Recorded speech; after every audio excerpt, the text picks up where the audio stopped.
Dude, why aren't you staying with us? Mom and Dad are here. You're the only one that I want to see. I guess I'm just gonna have to come and stay with you then.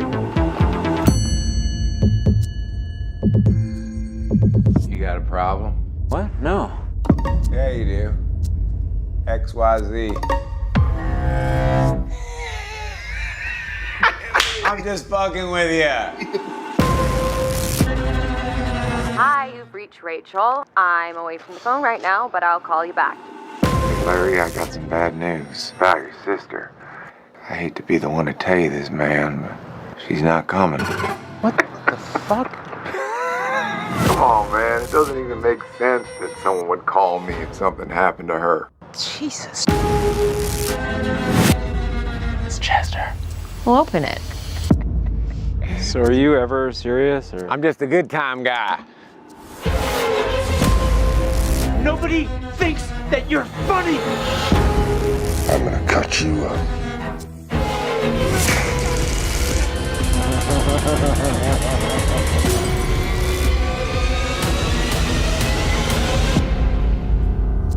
Are you just fucking with me? You tell me.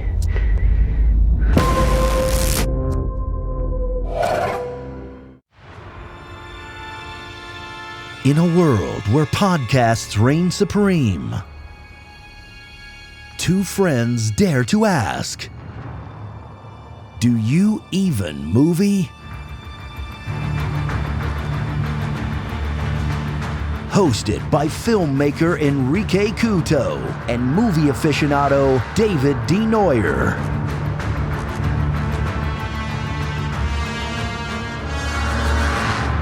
Spoiler alert.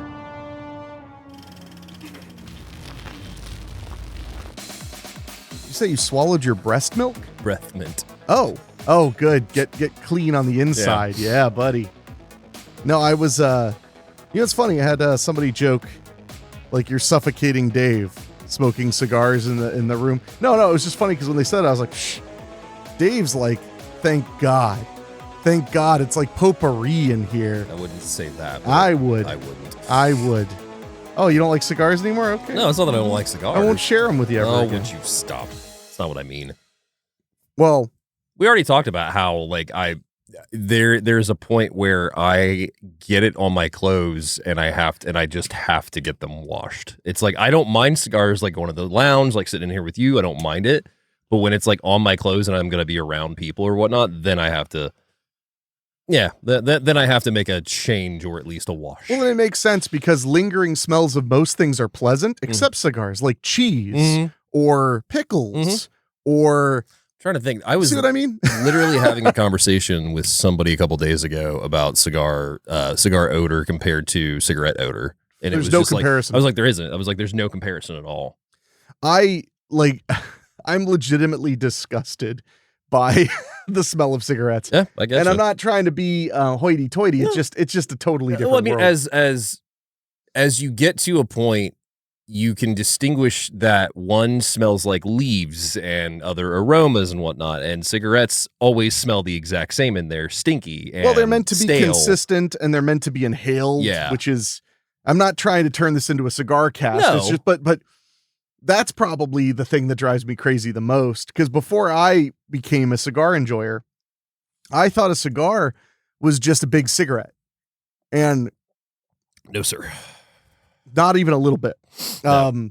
But I had no idea there were flavors and blends and recipes. And I think honestly, my first couple experiences with cigars, even with me smoking them, not the fact that I was inhaling the whole thing, but it was more so the fact that when I was first around a bunch of cigars, it was when we were live broadcasting from Leaf and Vine. Mm-hmm. Yeah. They were having a cigar event, but they were doing it inside because it was wintertime. So they had a door cracked in the back, and then all that shit was just billowing through that bar. So Leaf and Vine, are they two separate businesses?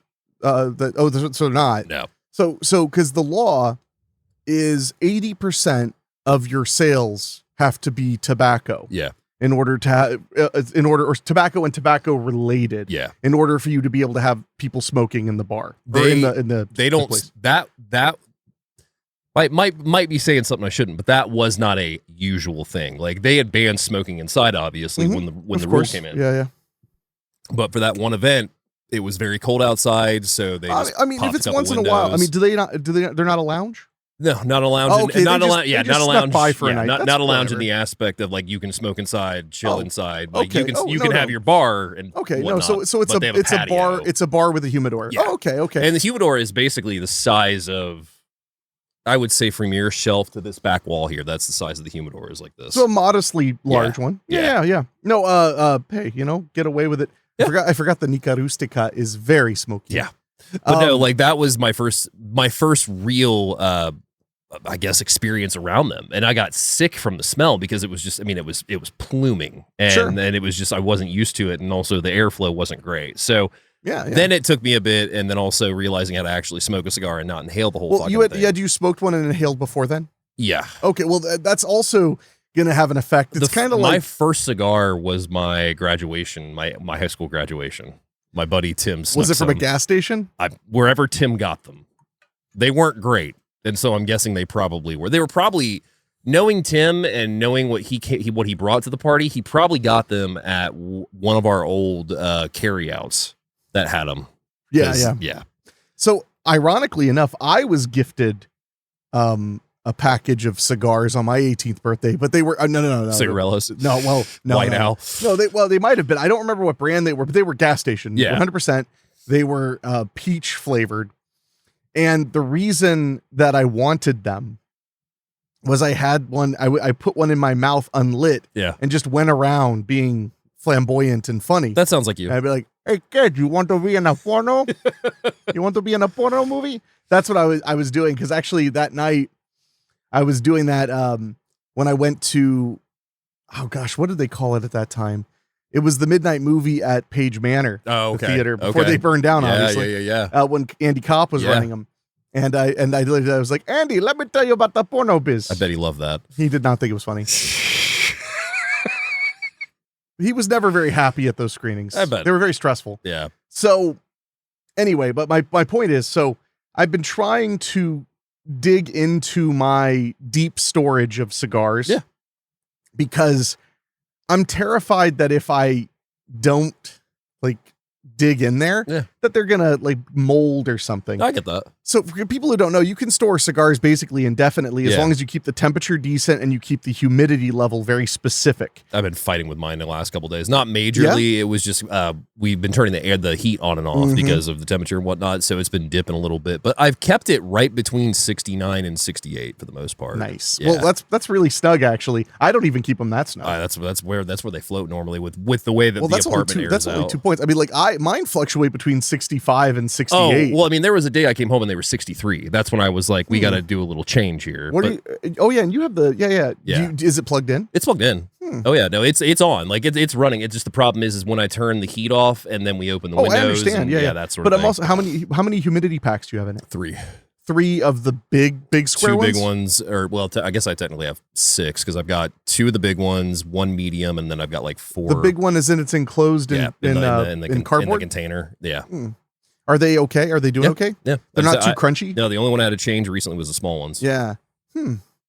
Well, depending on how old they are, it might be a good idea to swap them anyway. Yeah. I'm actually doing that right now. Yeah, I got you. I'm going through, and any of them that make too much of a crunch sound when I squeeze them. Yeah. These are humidity packets, guys. They have it salt was water like in them. 3 weeks ago was like when we had the major dip because that was when it was just like, hey, here's a 50-degree day, and now we're back to 20s. Yeah. Oh yeah. Ohio's really Ohio in its weather lately. Yeah. So then I remember that was the one day I came home and it was 63. So I messed with I raised it up a little bit and then looked at the packs and there was like 4 of them that I replaced the small ones because I've got a pack of the small ones. I need to get a new pack of the bigger ones, not the ones in cardboard, but the other ones. The cardboard one, I would recommend 3 of those in there. Is what I'd recommend. And I'd probably go ahead and go fresh if you're having that big of a change. Yeah. Not because that should never happen, because that totally will happen, but because they're probably pretty old. I'm having this, like I said, I'm having the same thing, except they're so expensive because they're like $27 each. So I'm replacing 2 at a time, like every time I get a payout, to try and get them kind of where I like it. Yeah. But so I was digging into my storage a few days ago, and I have so many cigars. I've collected them in so many ways that I don't even know what's in there. And I was digging around and I grabbed this one cigar, and it was a Gurkha, which is not a brand I buy a lot of. Yeah. My lounge doesn't sell them, you know? So I'm like, oh, hey, a Gurkha. Well, Gurkhas are good. So I cut it and light it, and it was called Gurkha Yakuza. Yeah. So I started smoking. I'm like, hey, this thing's pretty damn good. Let's see if I can get 5 of them, because there was only one in there. Yeah. So I was like, because I don't remember where I got this, but I should see if I can get more. So I Google it. Not only can I not find any, but they're $23 a stick. Shit, yeah. That's usually how it goes. I probably got them in some multi-pack. Or even a gift pack, yeah. Because when they change the labels on the bands, they sell them cheap. Yeah. It's why I have my secret stash of Cohibas for so affordable, because Cohibas are expensive. Mm-hmm. Yeah, but I have a bunch of them. I've smoked one Cohiba in my entire life, the fancy Cohiba from our buddy Jeff. He got it for me for my birthday. Remember? Haven't I given you a Cohiba? Not a fancy one like that. Well, I mean, just fucking with you. Most Cohibas are fancy. Yes, okay, well, on your birthday, I'll give you a fucking Cohiba. Prick. So, anyway. Yes. That all being said, it was just very funny, because then when I saw the expense on it too, I was like, well, that was good. I would never spend $23. I still want more of the Don't Tread on Me's, and those are gone, basically, from what you told me. I mean, they could be back if you ask. I haven't looked in a while. Young man. I use cigars.com too, you know. That's not where and you Cigar get them. Daily. That's not where you get them either. Where? Their Cigar Page. Oh, well, I have all 3 of those, basically. But Cigar Page is who makes that. Yeah, that brand, makes sense. or at least that's the only place that gets them. Yeah, you're right. No, Cigars International's who made those bone shakers you like so much.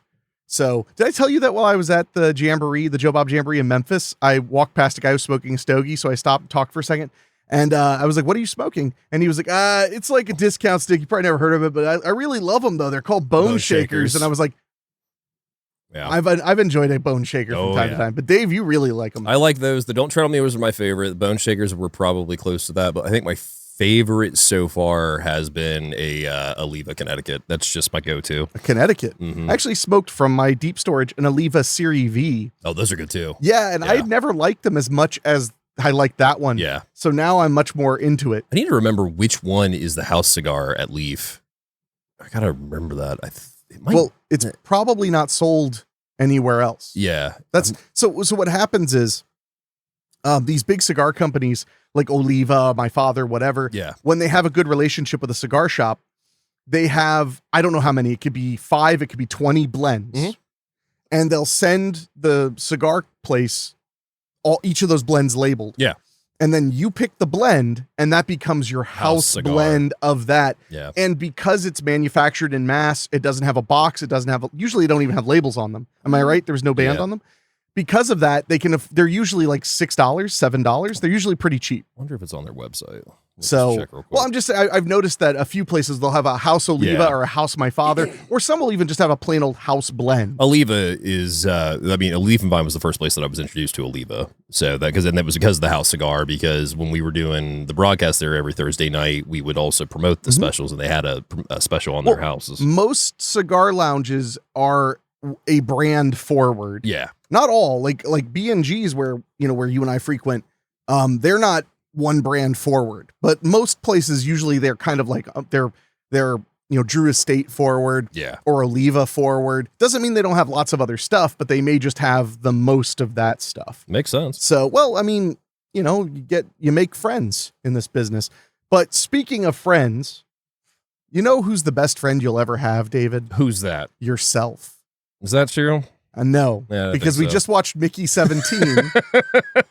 We just got back from seeing Mickey 17 in the theater. This is Bong Joon-ho. I keep saying Bong Joon instead of Boon Jong-ho's newest film, the director of Parasite, of Host, of Okja, Snowpiercer. Is it Handmaid? I think Handmaiden might be. No, that's Park. He's actually not directed that many films in the last decade. He's more been in that big movie. I mean, because Parasite won the Academy Award. Yeah. He's more been in that realm of like big budget Oscar worthy stuff. Snowpiercer, Parasite, Okja, Mother. Let's see. We also have Tokyo, The Host, Sting. Oh, that's a short. Memories Murder. That's what I was thinking of. That's a really good one. Oh, I've enjoyed his movies. I will say, of all of his films I've seen, it's not my top. No, it's not my top.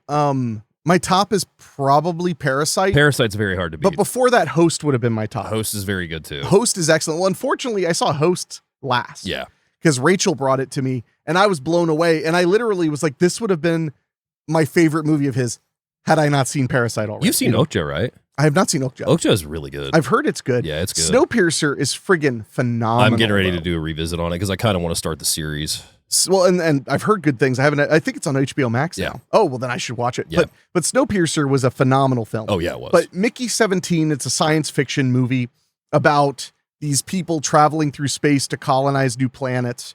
And they have what are called the expendables. They're people who their consciousness is downloaded to a computer. Yep. And then they're put on deadly missions. They do things that will definitely result in their death. Yeah. With the idea being that when they die, they just regenerate the next they day. regenerate and give them their memories. Yeah.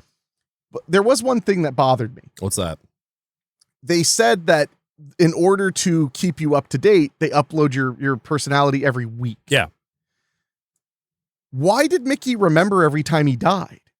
Because when we meet him, he remembers dying. And one of the things he never wants to answer is what it feels like to die. Everybody asks him that, yeah. And I thought when he finally answered or was about to finally answer, I thought he was going to say, I don't know. Yeah. Because all I know is that I have.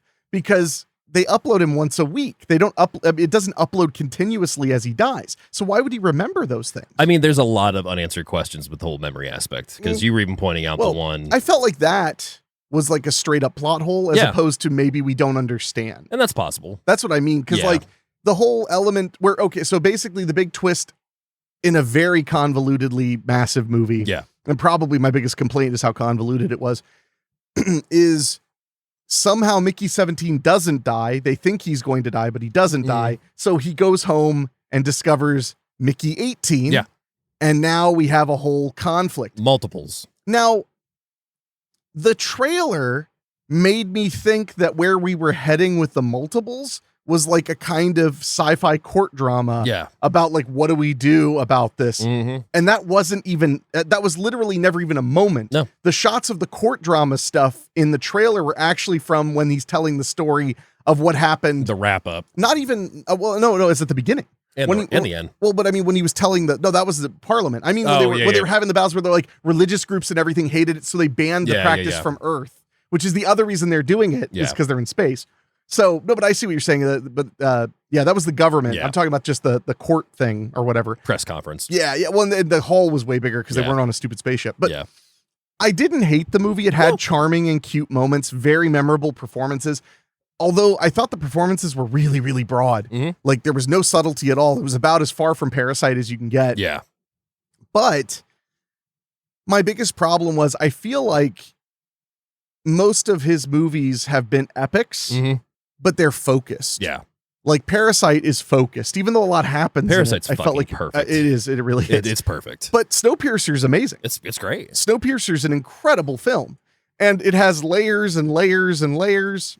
My favorite thing about The Host too is that it's not really solely focused on the monster by any stretch of the imagination. I would say it's not focused at all. It's about family. It's about the family. Yeah. It's like Fast and the Furious. It's about family. It's about family, bruh.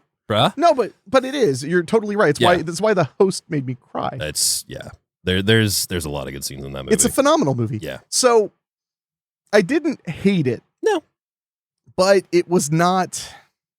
It just didn't grab me very well. It was definitely really long and too much was going on. It was way too unfocused. It would introduce things and then you would think like, oh, okay, so this is going to be a bigger point of the plot now. And then it's like we really went back to it like maybe at the end for like 5 minutes or so. Yeah, I do think some of that may have been the trailers making you think that the whole movie was about the multiples. And that's what's funny is like, yeah, I definitely saw the trailers because I know I was sitting next to you in the theater when they would come on, but like I didn't really pay much attention to them. Well, and I thought that overall multiples didn't matter that much because you know what I kind of thought was going to happen was when there was unrest on the ship and they were starting to realize that like their leader's a megalomaniac and they need to stand up to him. I thought they were going to like in secret start doubling them so that their numbers could be greater. Yeah. And then they'd have to figure out like, okay, now what do we do with everybody having 3 of each other? Yeah. I thought it might be because that would be kind of funny in a kind of sardonic even way. Introducing that whole thing about the one guy that made himself twice and then was a serial killer of the homeless and everything. Like, I thought that was a little cool touch on it. It's just like, we never really did anything, not specifically with him, but like anything. Nobody else made doubles. I was really surprised. Yeah. And that whole thing I thought was a nice little kind of nod to the idea of using like, for like Nazi scientists for NASA and stuff. The idea that it was like, so one of the main people who invented this, he was a psychopath and he did use it to kill a bunch of people, but that doesn't mean that it's not good technology. Yeah. It just means that guy was bad. I thought that was kind of a fun little element, but overall it was fine. Yeah. If it had been shorter, I really would have enjoyed it more. I think it could have been a crisp 100 minutes, and that might be asking a lot because, I mean, it is 2 hours and 17 minutes, but I just felt like there was a lot of excess left there that really didn't amount to much. And it could just be the fact that, like, a lot happened quick, too. Sure. But then also, in some cases, I felt like it didn't. I feel like we were given a lot, but I don't know if we were really given a lot to think about, I guess is the best way to put it. Yeah, like I said, I think it just wasn't focused enough. I think that's really my biggest complaint is it didn't have a focus to kind of pull us in. And it became more apparent for me in the final act than anything. Yeah. The final act felt really rushed and kind of odd. Yeah, it was odd. But yeah, I mean, it's absolutely, like I said on Letterboxd, I think it's absolutely worth a watch, especially if you can see it in theaters. But I think it might be a one and done for me personally. Plug your Letterboxd for all the haters out there. My Letterboxd is David SWMA for David's Watching Movies Again. You can find me on there. And you can also find me on Instagram at David's Watching Movies Again as well. The two kind of cross over sometimes. Well, I don't know if I told you, but I did sign up for Letterboxd. Oh, you did? I did. Oh, my. And believe it or not, you're my first subscription.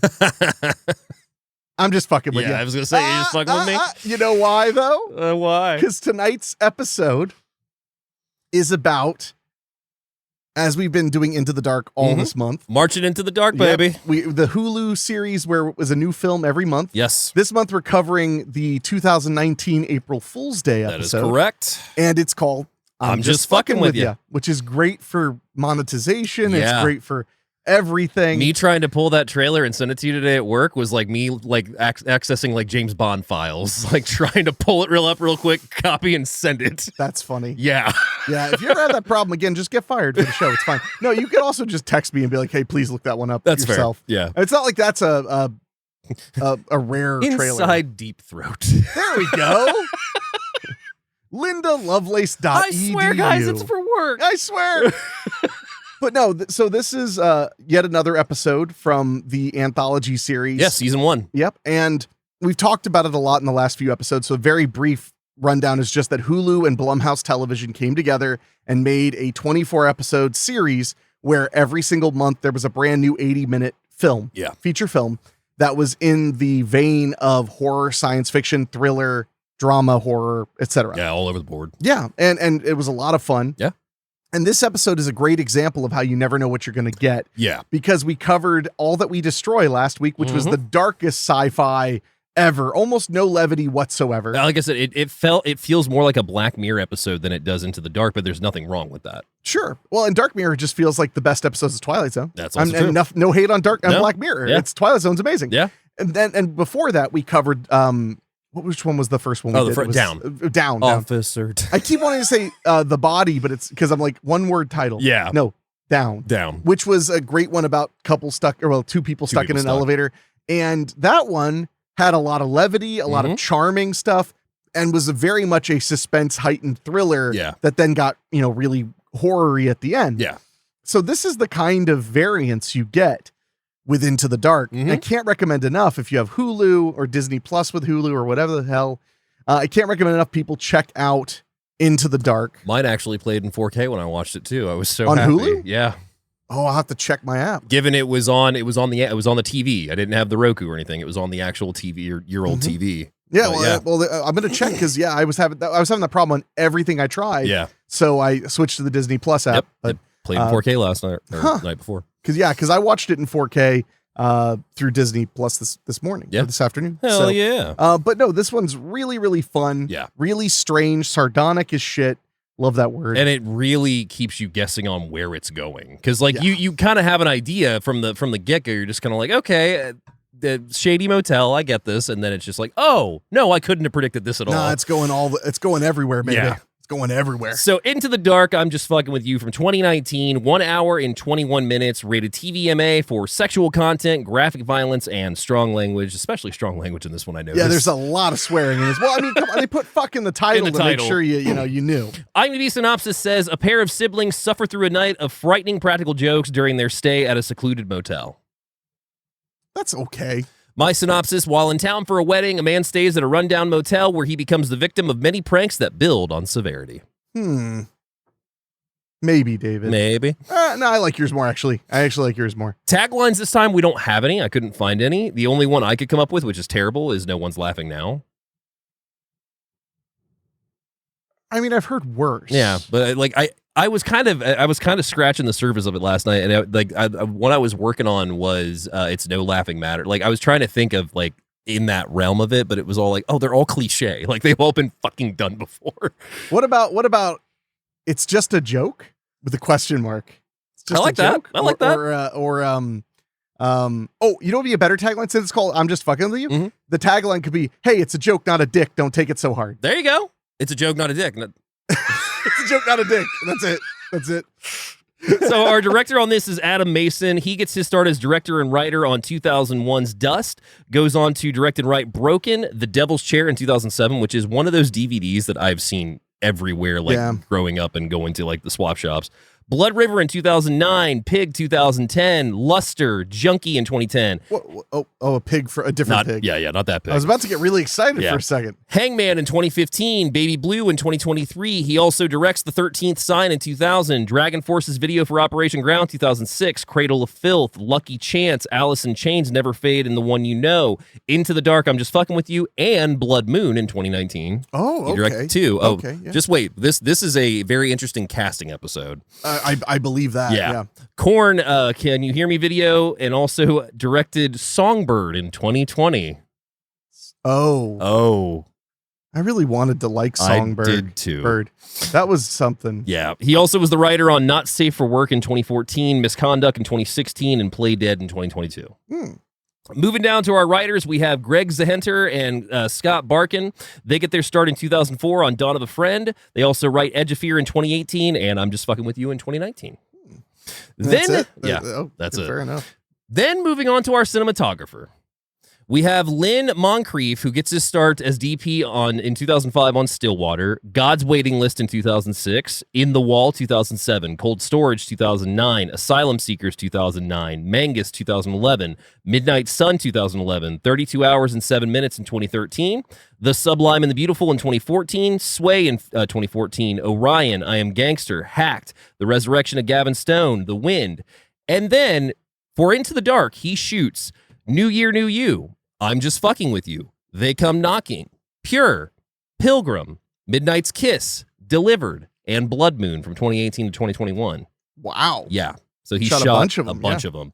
Then he goes on to shoot House of the Bayou in 2021 for Blumhouse, followed by Unhuman in 2022. Vengeance, the movie with Ashton Kutcher in 2022. Oh, man, I almost forgot about that one. Yeah. They/them in 2022. Yeah, the Paramount? Was it Paramount or Peacock? Peacock. I think Peacock, yeah.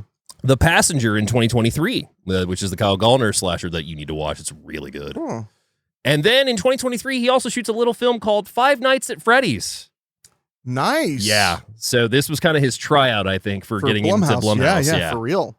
Because They Such Them was also Blumhouse, right? Yeah. It was. Yeah. Those last three, except for, well, actually, I think Vengeance was Blumhouse on their regular line, not their horror line or whatever. Yeah, I think you're right. Yeah. Moving on to our cast, we have Keir O'Donnell, who plays Larry Adams in the film. He gets his start in 2002 with The Wild Colonial Boy, 8 Simple Rules in 2002, Lost, Wedding Crashers, CSI, The Breakup, The Closer, Pathology, Amusement, Sons of Anarchy, Paul Blart Mall Cop in 2009. Hey, finally. The Runaways, When in Rome, Miss Nobody, United States of Terror, Law and Order SVU, NCIS, Californication in 2013. He also does Aaron, Rizzoli Isles, Dawn of the Planet of the Apes, American Sniper, Return to Sender in 2015. Oh, I like the Nick that Nolte one. movie. Yeah, that's a good one. Masters of Sex TV series, Fargo series, Incarnate, Grifted, Drunk History, Ray Donovan. Then he does I'm Just Fucking With You in 2018, Legion in 2019, Project Blue Book in 2020, Ambulance, the Michael Bay film. I like the Ambulance. That talk about a perfect example of Michael Bay at his finest. Yeah. It's just like, hey, you want your blood pressure up? Yeah. Here we go. Here's some drones. Oh my God. And then most recently, Mayor of Kingstown in 2024. Moving on to our cast, we have Hayes MacArthur, who plays Chester Conklin in the film. He gets a start in 2005 on The King of Queens, Medium, Are We Done Yet? Look in 2007. That's where I first recognized him was in Look. He played the sleazy store guy. He was the manager or supervisor or something of a mall store.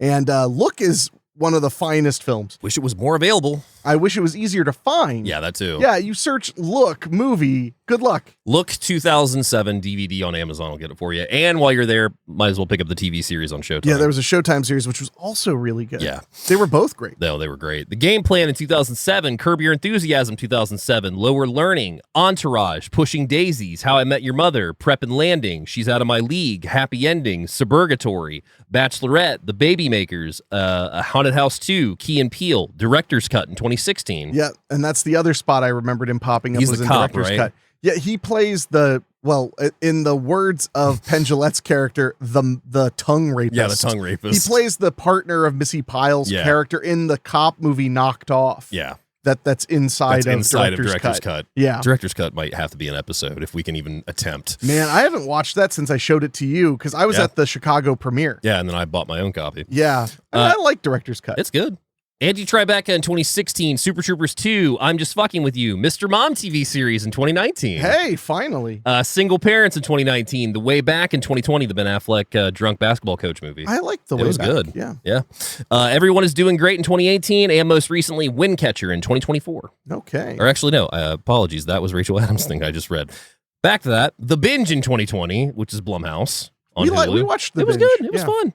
History of the World Part 2 in 2023. Never saw it. Don't. Fair. Dear Santa in 2024, the Jack Black movie that just came out. Oh, I meant to watch that. I just didn't get around to it. Then wrapping up our cast, we have Jessica McNamee, who plays Rachel Adams in the movie. She gets her start in 2007's Home and Away, Hammer Bay in 2007, The Loved Ones, 50-50, The Vow, White Collar, Packed to the Rafters, The Time of Our Lives, Sirens, Chips, The Neighbor, Battle of the Sexes, The Meg in 2018. Hey. I'm Just Fucking With You in 2019, Locust, Blackwater Abyss, Mortal Kombat remake in 2021. Oh yeah. Yeah. Yeah, that was good. The Visitor. I really like that. I'm shocked we haven't gotten another Mortal Kombat movie. I don't think it did super well, unfortunately. I thought it was a hit. Was it a huge hit? I'll check while you're looking. Yeah. The Visitor in 2022, Upright, Everyone is Doing Great, and Windcatcher in 2024. Hey. So first time watching this, if I remember correctly, this was one, again, that we caught the preview of at the end of the previous month. And we were immediately into the idea of it just because I think all it showed was the initial bar scene and then like some of the menacing. And it was just kind of like, that looks right up our alley. Yeah, yeah. And if I remember correctly, like we watched it premiere day. Like we made it a premiere week. Premiere week, for sure, I was going to say. Yeah, I don't remember what day of the week they came out. Probably Friday. Friday, I think, yeah. But I think we watched that Tuesday or whatever. We watched the week it came out for sure. Yeah. By the way, so I was somewhat, I mean, I wasn't wrong, but I wasn't right.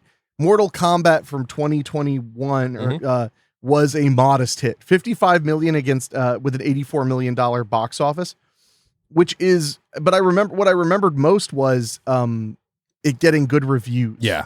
And audience I feel being like very positive on it. I feel like they announced the sequel was coming like shortly after it too, but maybe I'm wrong. I thought they did too. It's possible that's probably it got the other canceled, reason I though, was like, too, what the heck? But also keep in mind, those are pretty good box office numbers for that close to COVID. Yeah, you're not wrong. Because I'm pretty sure that California and stuff still couldn't go to the movies at that point. Well, it premiered on Max, did it not? Yeah, it did. Oh, it was on both. Remember, because the lounge had a screening of it. Yeah, you're right. Mm-hmm. It says in 2022, Warner Brothers greenlit the sequel. Okay. And then,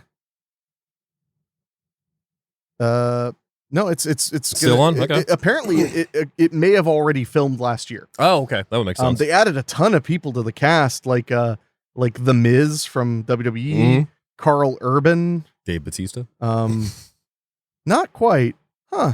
Anyway, enough of that. But I just got curious there. So no, I remember when we put it on, we were pretty excited because the promotion for it was really fun. It was colorful and very in your face loud. with called "I'm Just Fucking With You." Like it was very in your face with that. I feel like I remember us because at the end of every new episode they had the teaser for the next one, and I feel like we laughed out loud. Yeah, because it waited till the end to give you the title. I'm just fucking with you. Yeah. So I was pretty stoked on it. It looked like fun, and I love hotel horror. Mm-hmm. I think hotel horror is always a good idea. I mean, I like hotel hell, but I guess you could consider that hotel horror. What about Horror Hospital, or was it? Where it was Horror Hospital. Where it was just a big house hotel with Michael Goff. Yes. Yeah, that made no sense. That was a bad movie. I mean, the movie made no sense, but the title. I mean, made no it's sense. got a hell of an opener. You get to see a mental patient running down a hill or running down a road, and then his car that Michael Goff is in suddenly springs blades on the sides, and they go through and somehow cut his head off, even though they come out of the wheels. We see that all the time. That's every day. But yeah, I'm Just Fucking With You was. I mean, it was so much fun. It was so dark. It was. We'll get into it, but I mean, this one is up there for me. It's rated pretty high for me. Yeah, it gets darker and darker as it goes. Yeah, and by the time you really catch up to it, all sanity is pretty much gone. Yeah. So we open with a guy driving down the road of a deserted stretch, and he is getting on his phone, logs into Facebook under a program account called Programming Flaw. I thought it was Twitter. Either way, Facebook, Twitter, X, whatever. I'm making a De Niro face. Yeah. I'm making a De Niro face. Yeah. Either way, he logs into a social media app under the account of Programming Flaw, and he goes to a woman's wedding page. It's a wedding event, and it's like, oh, we got 14 hours to go.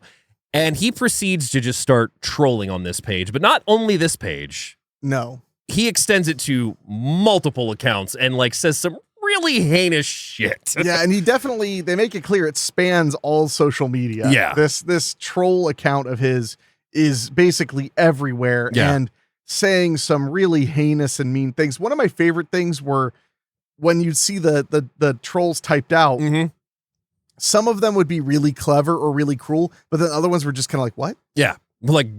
Go die and stuff like that. Yeah, but which actually made it funnier though, that someone would just be like, I guess that's insulting. Yeah. Yeah. Okay. Well, and what I love too is then we cut to the opening credits. That's what we get. It's just he posts that and it's just like, I'm just fucking with you. But then we span a bunch of him just doing that. And that's the introduction to our main character, Larry, too. Yeah. And we find out that Larry has quite an id. Yes, I would say he does. So he gets a call from his sister who asks him if he's coming to the event. And we find out that there's a wedding that I'm surprised he's been invited to it, to be honest. Childhood friends. And also first cousin. Yeah. Childhood friends, first cousin. Wait, are you sure she was his first cousin, or was it that she's marrying the first cousin? That's what it was. Because his sister called her a cousin fucker. Yeah, cousin fucker. Pardon my French. Sorry if you haven't heard fuck yet in the show.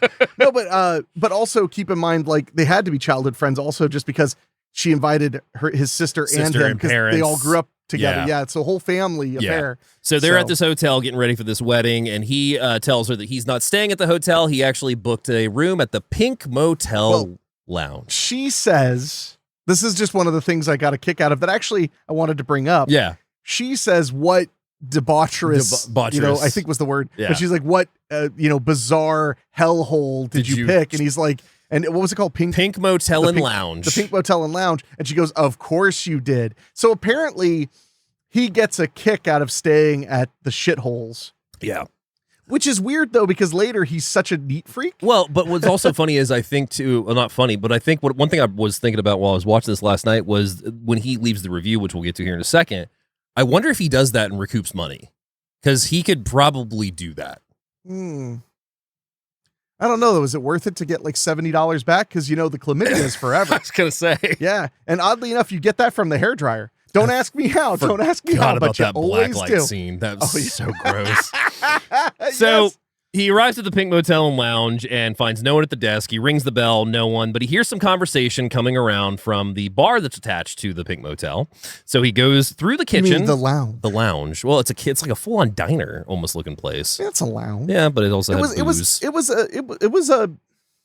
It looked like a diner with a full bar, which, by the way, very common in Jersey. That's what I was getting ready to ask you. I was like, nicer, because I've never been to a diner that had a bar. Well, so when I lived in North Jersey, there were 4 diners I frequented. Mm-hmm. And the biggest one, which is still around, all the other ones I think are gone now, was the Pompton Queen. And the Pompton Queen had a full bar. Yeah. I don't think you could get like heavy shots. I think you could just get like mixed drinks and beer. I would love to eat some eggs and chase it with a Jack and Coke. That just sounds... You mean it, but with pants on for a change of pace? You don't know my life. Oh, don't I? Solid. You're welcome. But yeah, so he goes into the bar. We see a guy talking to a customer who's at the bar, and we see one guy behind him. And immediately when he walks in, they just stop. And like he's just like, can I help you? And he's like, no, I can help you. He's like, you got a problem? And he's like, no. And he's like, yeah, you do. Yeah. XYZ. I think you do have a problem. Yeah. Oh, and I want to mention one of my favorite tropes in a movie is doing something that feels like it's out of a movie in a movie. I find that very funny. So the idea that like two people are just talking, I know what you mean. And then you walk in you got a problem? It's like the only thing missing was a record scratch. Yeah. Yeah. So he goes XYZ, he looks down, his fly is completely untouched, and then he looks back up and the guy goes, I'm just fucking with you.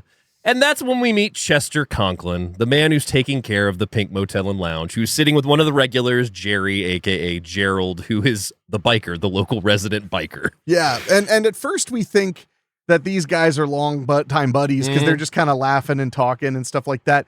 But as he introduced himself, he says, I'm Gerald. He says, but you can call me Jerry because their names rhyme. Yeah. Like when the biker leaves, he actually says like, it was nice getting to know you, Chester. Jerry's kind of a nice guy. No, he's just kind of playful. Yeah.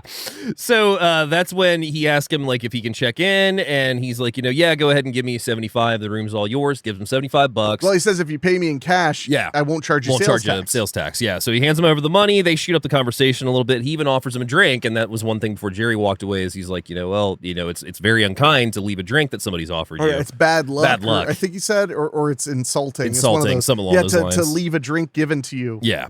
So that's when we also found out when he said, I'm just fucking with you, that it's April Fool's Day. Yes.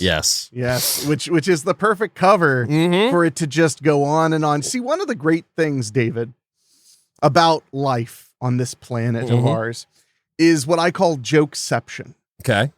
It's the ability to actually do something truly awful because people do expect jokes. Yeah. Like I used to always say, like the best way to kill someone if they get away from you and you have to chase them down and stuff was to say, you're on scare tactics. And then when they go, you got me, stab them in the throat. That's and then funny. You're like, killed you. That's funny.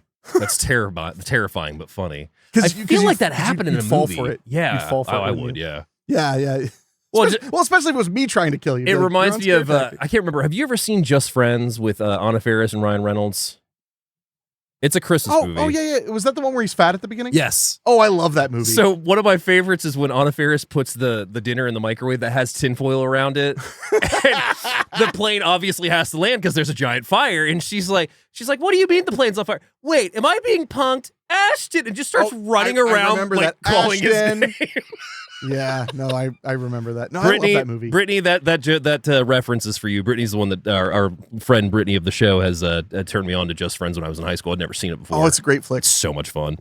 But yeah, so that's when he's like, hey, well, can I get the room key? And he's like, yeah, as soon as you give me a credit card and a photo ID. And he's like, well, I just gave you the $75. And he's like, credit card, photo ID, we'll be good to go. And he's like, turn out your pockets. Well, even says like, this is why I always require proper identification in a credit card. So there's no disputes like this.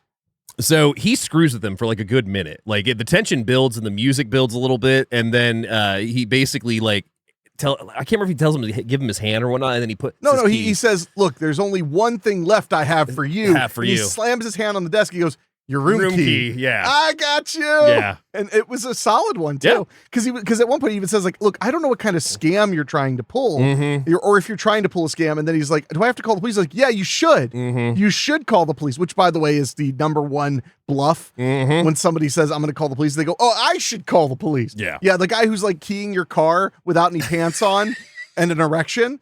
He's the one who's like, yeah, maybe I should call the police on you, Denoyer. Yeah. And then you're like, how do you know my name? So, and before all this, we also had Chester and Larry kind of get to know each other. More so, Larry was telling him about the wedding, and he didn't want to go. There was a food reason. Doesn't give the exact and reason Larry yet. starts being snarky and funny. Yeah. He makes a reference to, if I remember correctly, he was like, let me tell you about mine. I had to buy them $75 cookie sheets. Because that's all that was left. Because it was all that was left on the registry. Yeah.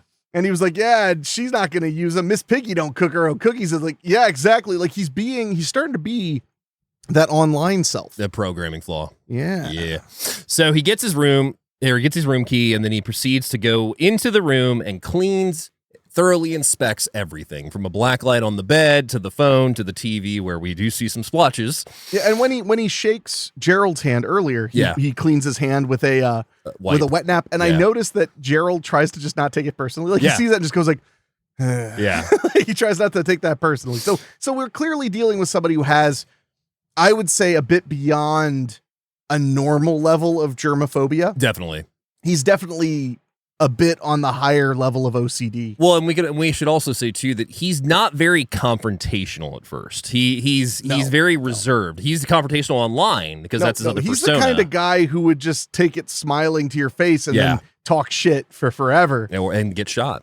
Well, if body count is to be trusted. So he goes back onto his phone and leaves a bad review on the Pink Motels page, giving it 1 star, saying that the service is terrible, that it's a rundown place and whatnot, and then goes back to Cindy's Facebook page and lightly pleasures himself, unaware that there is a camera filming him above while he's laying on the bed in the hotel room. Now, David, this is very important. Yes. How do you define lightly pleasuring yourself? He sticks his hand into his pants and then basically it has like he's got like the one cuff outside the pants, so he's not like full on grabbing it and yanking. He's at least like, heavy petting it a little bit.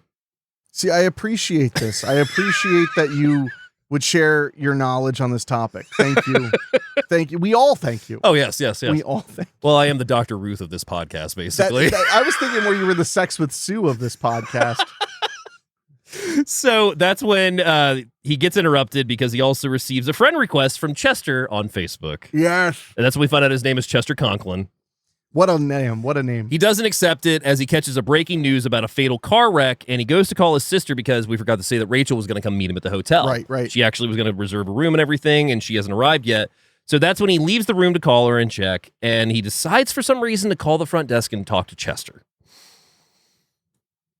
I mean, the guy's lonely. He's lonely. I mean, well, you gotta, I think that there's a lot to be said for Chester listening to him vent about the wedding, the woman and the wedding and the cookie sheets and everything. I think that kind of helps him weasel in, because there is a degree of, there's that whole element. People often say that it's a lot easier to talk about your problems to a total stranger because they have no notions of you, and maybe you'll never see him again or whatever.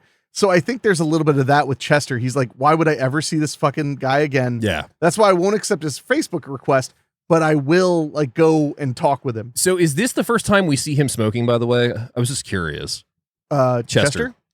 I think he might have been smoking in the bar when we first saw I couldn't him. remember, because that's one thing I picked up on revisiting it, is that the more that he smokes, the more unhinged he is. Yeah, I can't remember. He might have been smoking at his introduction at the bar. Yeah. So that's when he asked Chester, hey, my sister was coming. Have you seen anything? He's like, well, I haven't seen anything, but let me check the messages. And he comes back and he's like, oh, Larry, I got some bad news. Your sister's not coming.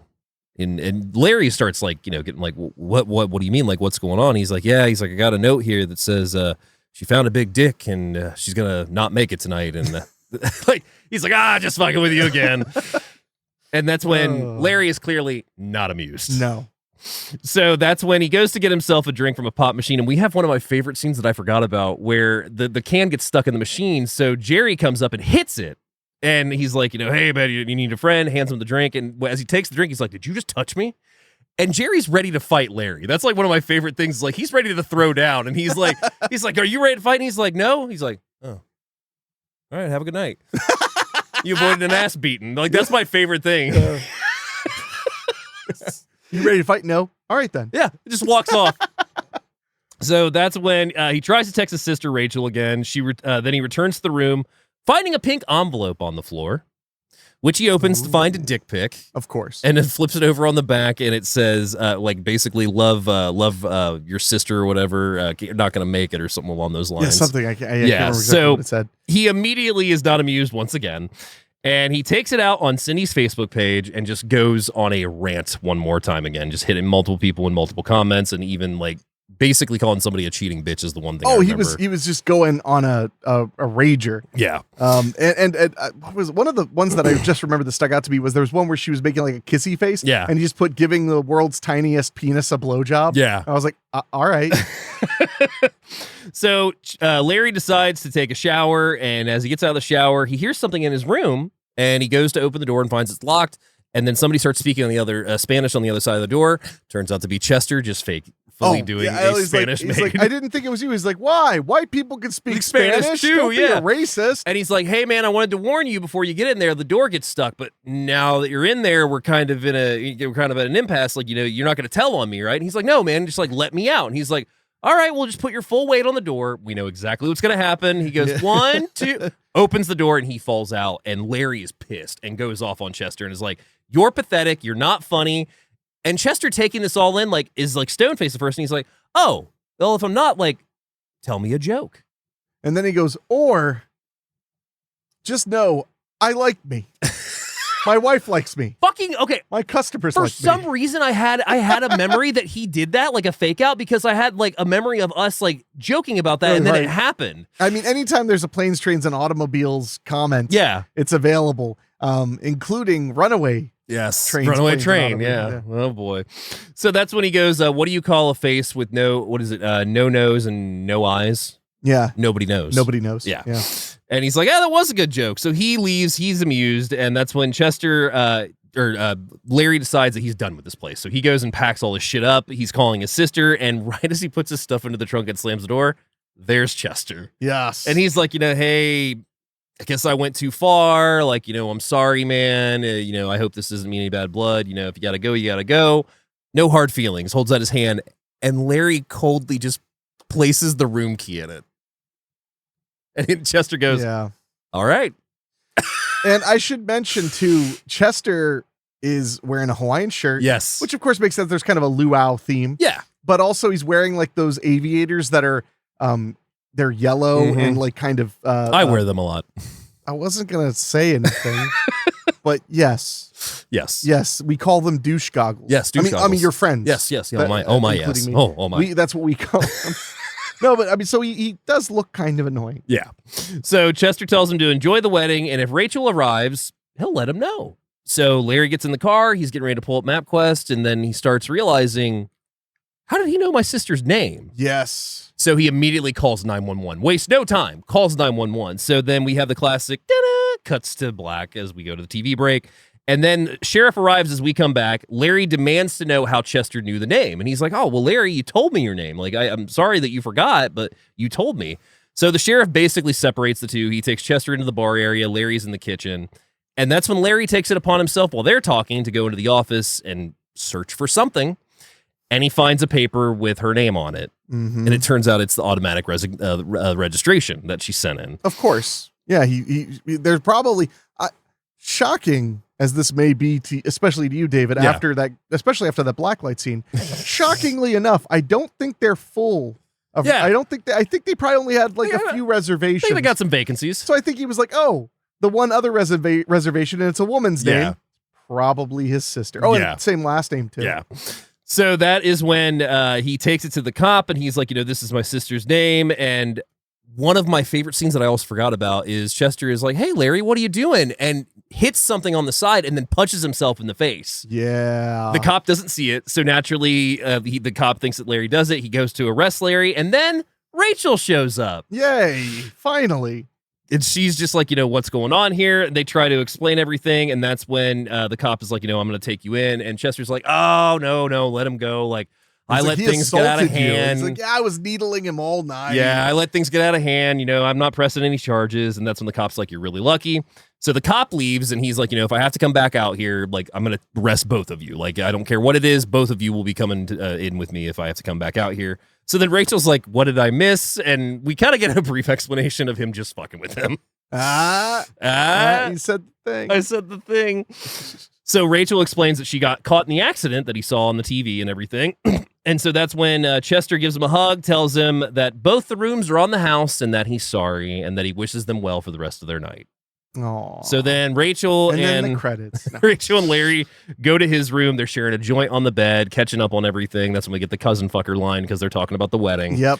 And then there's a knock at the door. Ooh, come and knock on the door. So Larry goes to the people. He looks out, and we just see this really creepy shot of Chester holding two fruit, like tropical drinks. Yeah, they look. I thought you'd know. I mean, they look like any type of like tequila sunrise or any like Sex on the beach. Sex on the beach, even. I don't know your adult name drinks. So he offers them the two drinks, apologizing to them, and that's when Larry even offers to join him for a drink. No, Rachel. Asks. Rachel asks. Yeah. Yeah. So that's when we see them all sitting poolside. They're throwing a few back. They're having some laughs. And this is also when he asks Chester, is he ever serious? And Chester basically says that he's the life of the party. You know, he's the guy that always has a joke. And he's actually pretty normal. Mm. and it should be mentioned that when Rachel offers to have a drink with him, Chester's being like 110% kicked puppy. Oh, yeah. It's like, look, after all the trouble, I just thought you guys would like some drinks, you know, and stuff like that. So now as they're sitting there, though, one thing that is pointed out that Larry points out about Chester is Chester's jokes aren't very good. No. Like he made some joke about being a doctor so-and-so needs a hand job or something. It was like, wait, that doctor, that joke. I would be prescribing the hand jobs if I'm the doctor. Yeah. Why would you be prescribing to me if I'm the doctor? Yeah, stuff like that happens a lot where Chester gets very frustrated because, his jokes don't really make sense. Well, and Chester also asked Rachel, he's like, has he always been this way? And she's like, no, actually, he used to be like really fun and really nice, but then something happened and which I'm guessing is the breakup. Well, he started being a good little boy. Yeah. And behaving in public and, having his Mr. Hyde come out at other times. Yeah, it's not a healthy way to live. No, it's not. No. So that's when we find out that Larry also confesses that he was in love with Cindy, but she dumped him the day before he was going to propose. She's marrying their cousin, and he also has a letter that he's going to give her the day of her wedding that gives all the feelings that he's wanted to say. Hand it to her right before she says, I do. Yep. And he great idea. Mistakenly shows it to Chester. Well, he resists at first, but Chester really insists. So Chester takes a look at it, and he even starts like even tearing up a little bit, and he's like, that's really beautiful, Larry. It's fucking beautiful. So then Rachel wakes up. Fine, Rachel wakes up, and she's like, all right, guys, I think it's time for me to head back. And Chester's like, I need to head back to the desk. So they all say goodnight, and they go back to their rooms and have a nice sleep. Credits. But then, right before he goes to bed, he decides to accept the friend request on Facebook. And so we also many horror stories starting this way. Yeah, we also see that the camera is still rolling right over him in the bed of his hotel room as well. So he rolls over, goes to sleep, but then is woken up by Jerry shouting, pissed off. Yes. Yeah, Jerry is real mad. He's very mad because we also see that Jerry's motorcycle has been touched, and is there just one or is there several? I think it was several. Is it several? There's several giant green cocks on his motorcycle. Yes. And everybody knows that doesn't go with the paint job. No, it does not. Purple? Maybe. And bikers love when their bikes are touched by other people. Actually, it's ideal for them, yeah. So he walks up, Chester walks up to him, and he's like, hey, man, isn't it funny? And Jerry's not having it and just starts wailing on him. Yes. But then Chester gets up, starts wailing right back at him. And by this point, Rachel and Larry are both out of their hotel rooms watching this happen. Yeah, but he's wailing on him like there's a saying that I heard growing up. Not going to say from who. Definitely wasn't my felon father.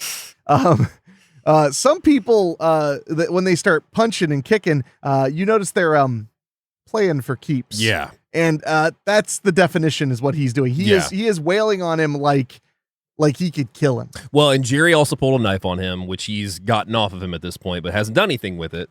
So he beats him to the ground, and that's when Jerry is like trying to apologize to him, and Chester is leaning over him in the grass, like holding this knife discreetly, like Larry and Amber and Rachel can't see it. Yes. And then he goes, "You need to learn how to take a fucking joke," and sticks Jerry right in the ear with this knife. Yes. Slowly. Oh, it's very, very rough to watch. Yeah. Sticks him right in, and naturally he dies. And that's when Chester is just like, "Oh my God, like I killed him. Like you guys saw it was self-defense. Like I can't do this, blah, blah, blah." You know what? It's okay. You know, I'll call the police. Can you guys do me a favor? Go into the bar and get me a shot of vodka. I'll have one more, you know, before the long road, before the long walk.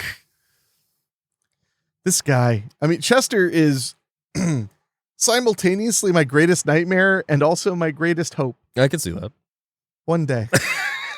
So one day.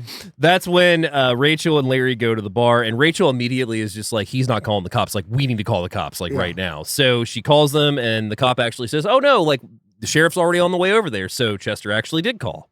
Hey. So he gets the bottle of vodka, turns a corner, and there's the bodies of Johnny and Sherry, the nice motel owners that we had heard about previously. Yeah. So we find out earlier that Chester is working for them tonight, and that they're out. So he says. Yeah, it's the off season, so they're making him run the bar and the motel. But they're just in the back of the bar, very bloody and stabbed. Yes, both of them. You would expect one, but not both. And this scene last night, watching it, reminded me so much of Near Dark, the way that he approaches. Oh, yeah. When Paxton's in the bar with the Spurs. Oh, yeah, no, I totally agree. Yeah. So naturally, they find the bodies, they turn around, and Chester's there, and he's like, "Oh, I see you found the two lovebirds, and actually, I didn't kill them." See, what happened was Sherry found out that Johnny had all the hotel rooms rigged with cameras and was some pervert, blah, blah, blah. And while this is happening, and throughout this episode, we hear audio cuts of what is either in Chester's brain or what might have happened. We don't know which. Yeah. A few times it's this hawk sound, like, yeah, and then we also hear like Cindy's voice, like reading some of the comments sometimes. Yeah. But yeah, and then he basically tells the story. We don't know if it's true or not, that John got stabbed by Sherry, and then he started stabbing her, and they just stabbed each other to death. How romantic. Romeo and Juliet style. Romeo and Juliet style. And why would you doubt Chester's word, David? No, I don't know. How dare you? Yeah, it's my bad. I'm sorry. So one day I'll forgive you. So that's when, while this is happening, Chester's walking across the top of the counter in the diner and just kicking all the glass, breaking it. Very Bill Paxton in Near Dark. If you've ever seen that movie and know the scene when he's getting ready to kill the bartender, 100% like it. Yeah, no, it reminded me very much. Yeah. So that's a little like Coyote Ugly too. A little bit, yeah, a little bit. He just needs to dance the bar on fire. Yeah. So that's when Rachel assures him that she believes him, you know, and you know what? There's nothing to worry about. You know what? Let's all have some shots. So she pours 3 shots for them and shoots hers down. Larry's getting ready to take his, and Chester too. They both shoot theirs down, and then she takes the bottle and whacks him right across the head with it. Because she is a woman of finesse. Yeah, so she smashes the bottle over his head. The two go to run, and they go back to the hotel room trying to find their keys. And then Chester outside the window has a ghost face moment from screen 1 where he's just sitting there holding the keys, tapping on the window of the hotel room. Really creepy. Oh, you think? Yeah, just a little bit. Just a smidgen. Just a smidgen. It's been... I don't know if I've ever seen a horror movie where, because there have been several set in like out of the way motels and stuff like that, but I don't know if I've ever seen one where initially front desk man, now we know it's probably not, he probably doesn't really work there, but where they're outwardly terrorizing them. Usually there's like a degree of separation. Yeah. There's like somebody in a mask or stuff's happening when no one's looking. Lone hitcher. Where you start to wonder about the hotel staff. Yeah. Like they're red herrings, maybe, and maybe it is them. You just don't know. Yeah. But with this one, no. I mean, oddly enough, a way to describe Chester is what you see is what you get. What you get, yeah. That's like a triple entendre because it references planes, trains, and automobiles, which I didn't even mean to do. Yeah. And also because Chester's always fucking with you. That is true. So the sheriff suddenly arrives, and he Chester goes away. Larry and Rachel run out trying to warn the sheriff.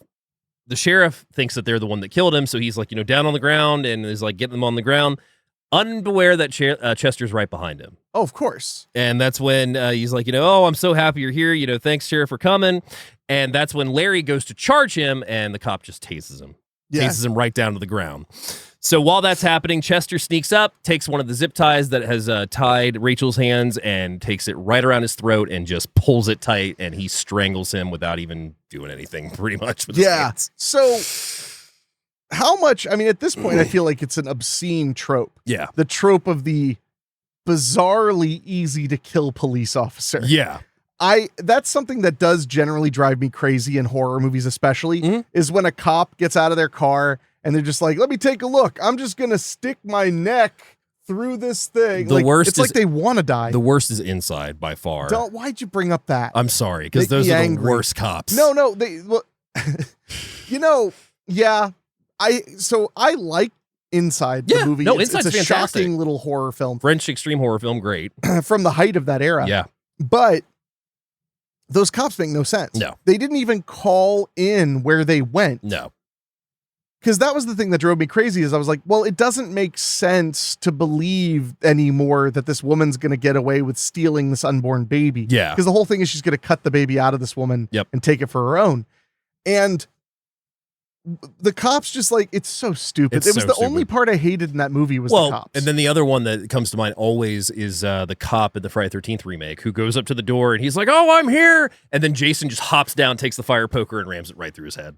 But I'm talking more, I mean, I agree. Yeah. But I'm talking more about when it's just like a cop starts looking around and it's like, well, I have no concept of danger whatsoever, even though I'm suspicious. I mean, one of my favorites that I'm still pissed about to this day because we never got to see. No, we never get to see it happen. Is in Cherry Falls when the killer has completely exposed themselves at the Virgin Party, and that's when they're chasing Brittany Murphy and whoever else she's with. And they come to that cop, and she's like, the killer's inside. And he's like, well, I just can't split. And then the guy, the killer, comes right behind him with the axe and takes it right down his head, which did split him from what I read in the screenplay, but we never fucking see it. I'm so sorry, David. You had to use that rat-infested, rotten roll of old carpet that is your imagination. I love Cherry Falls, but I just really would love to see the original cut, but it's never going to happen. I mean, if you bought the company. I mean, Shout tried to put it out when they did their Blu-ray, but they couldn't find anything left. Yeah. So the cop is taken out by this point, and that's when Chester laughs and he slips a zip tie, strangling him, and he also takes hold of the taser and just keeps tasing Larry while Rachel watches. I mean, what would you do? So that's John Quixote. So that's when Rachel begs him. Chester then takes her at gunpoint and then knife point, cuts the ties from her hands, and that's when he also throws her the car keys and says, hey, I just wanted to get you guys out of here. You're free to go. Yeah. Yeah.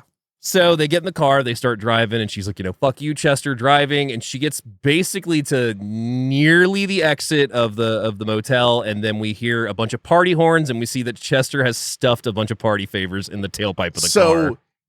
Were you a prank player when you were younger? Not really. I mean, I had my fair share. I did the one that I still laugh about with Mom this day was I had a thing of finger paint that was like I had like red, yellow, black, and something else.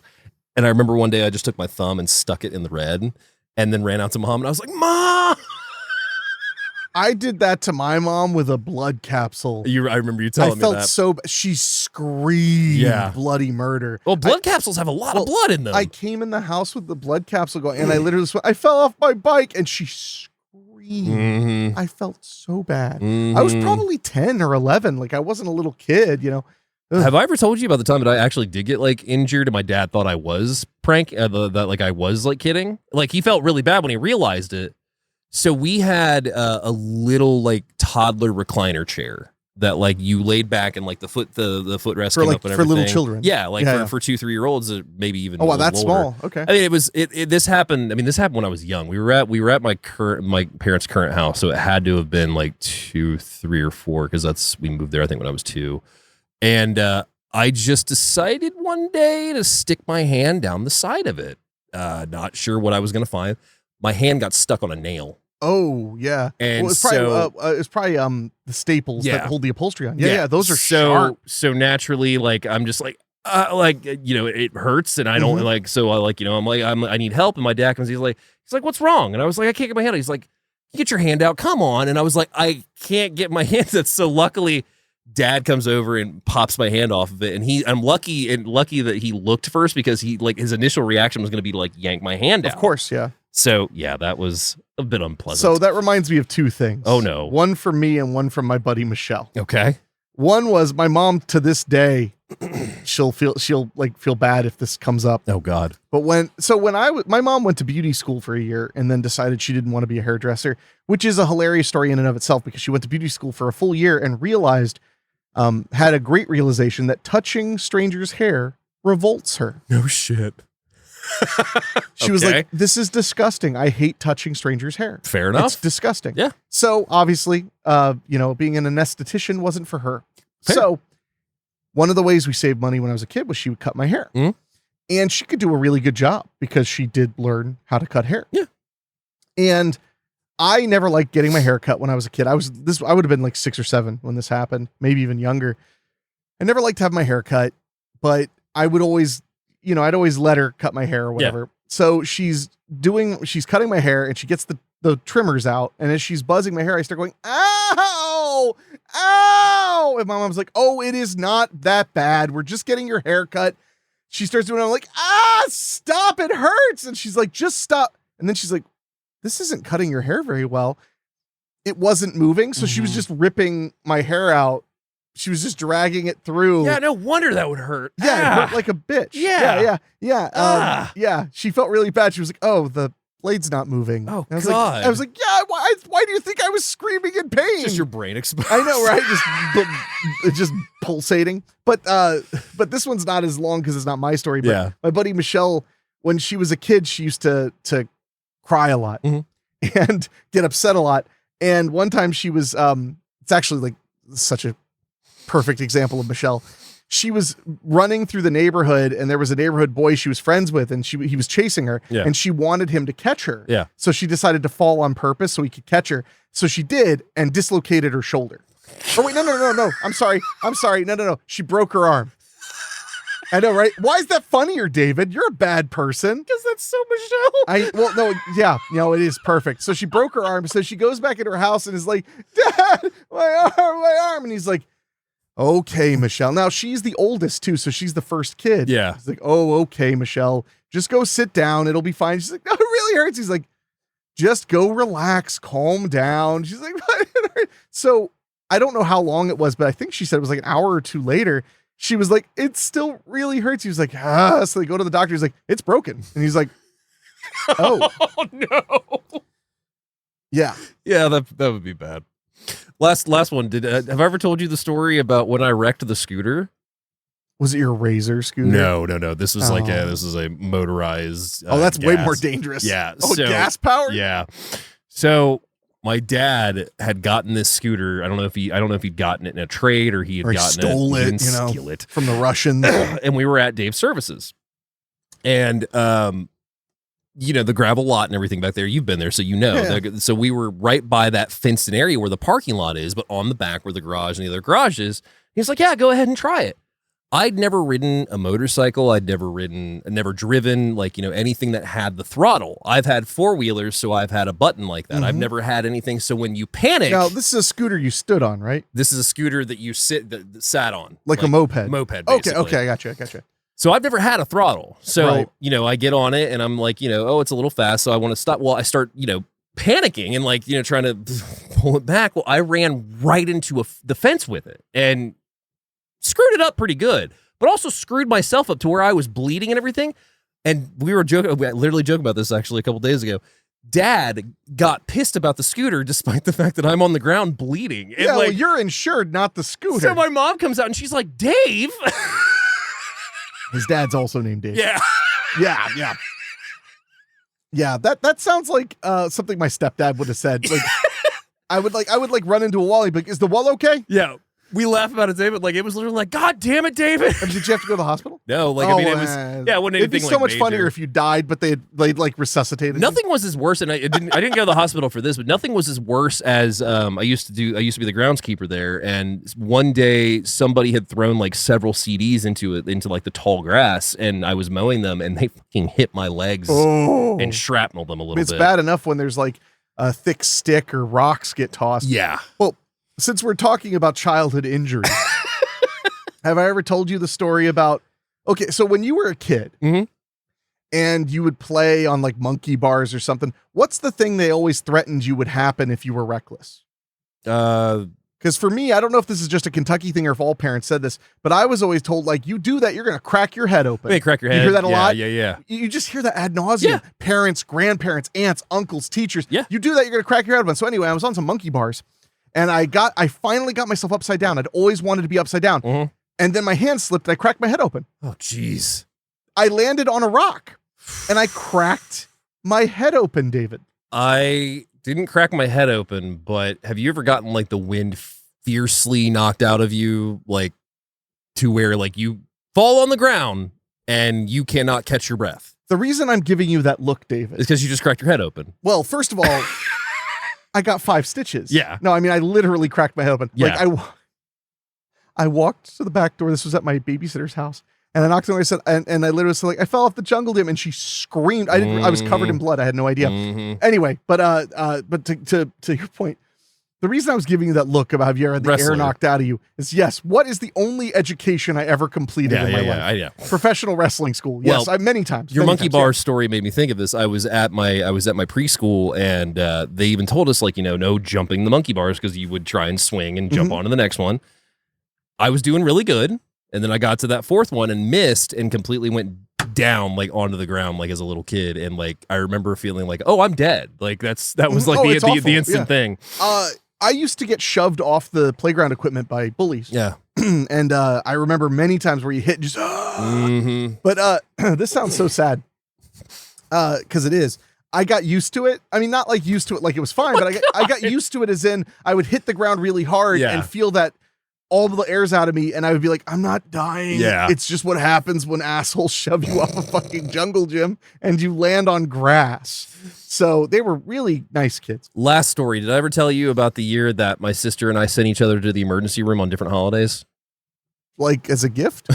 So Christmas Eve one year, I can't remember the specific year it was, but Christmas Eve, we were at my Aunt Barb's house, and the kids were upstairs. There was like a Nintendo, an NES. Do you have an age? 5 or 6. And her? She's 3 years older, so yeah, 8, 9-ish. Okay. Yeah. So, kids being kids, there's 2 beds up there. It's my uncle's old room, so the brothers were up there, and we were jumping from bed to bed. Of course. Because, that's what you do. Yeah. Nightstand in between, and, then it became, at one point, it was just like, well, we could push each other when we, like, jump at each other. That might be fun. That'd be great. And then she pushed me too hard, and my head went into the back of the nightstand. Yeah. So immediately I was just like, ow, that hurt. Bleeding? Yes. Of Took my course. hand away, blood, crying. Yep. And then Erica's like, let's go find mom and dad. So we go downstairs. I go to the emergency room on New Year's Eve or on Christmas Eve, get stitches.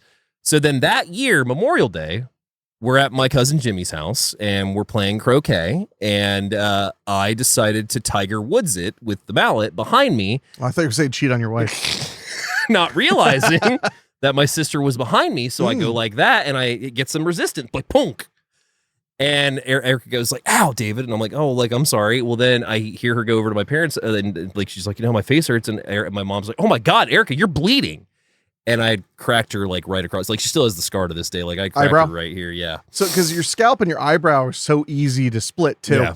Yeah. That's actually, that makes me laugh because, I asked my mom why everybody was freaking out so bad after I cracked my head open. Mm-hmm. And she said, well, there was a lot of blood. Mm-hmm. I don't remember that. Yeah. But she was like, there's a lot of blood. And I was like, yeah, scalp wounds do that. And she was like, Ricky, your forehead was split open. And I was like, my forehead? And she was like, yeah, it was scary. Yeah, I bet. Yeah. And then my stepdad was like, you look like Frankenstein. It sounds like your stepdad.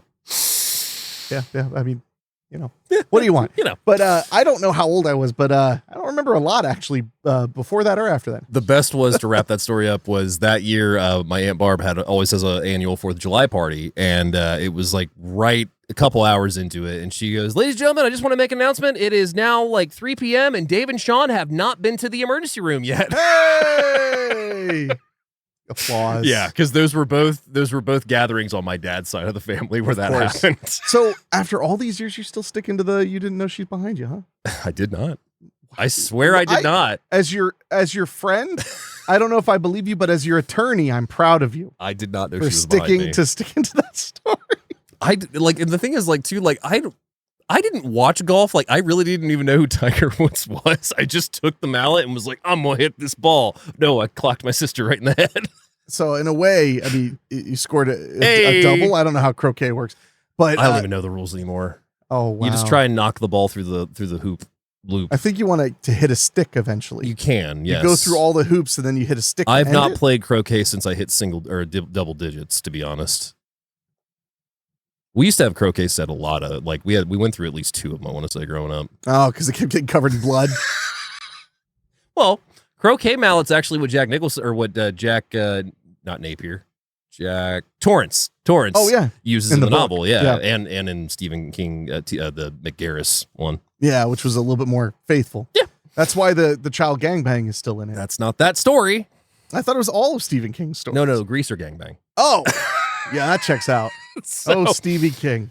So by this point, Larry and Rachel have had their car stopped, and Chester is walking up on them. The entire reason I started this, and I didn't even tell you the story. Here we go.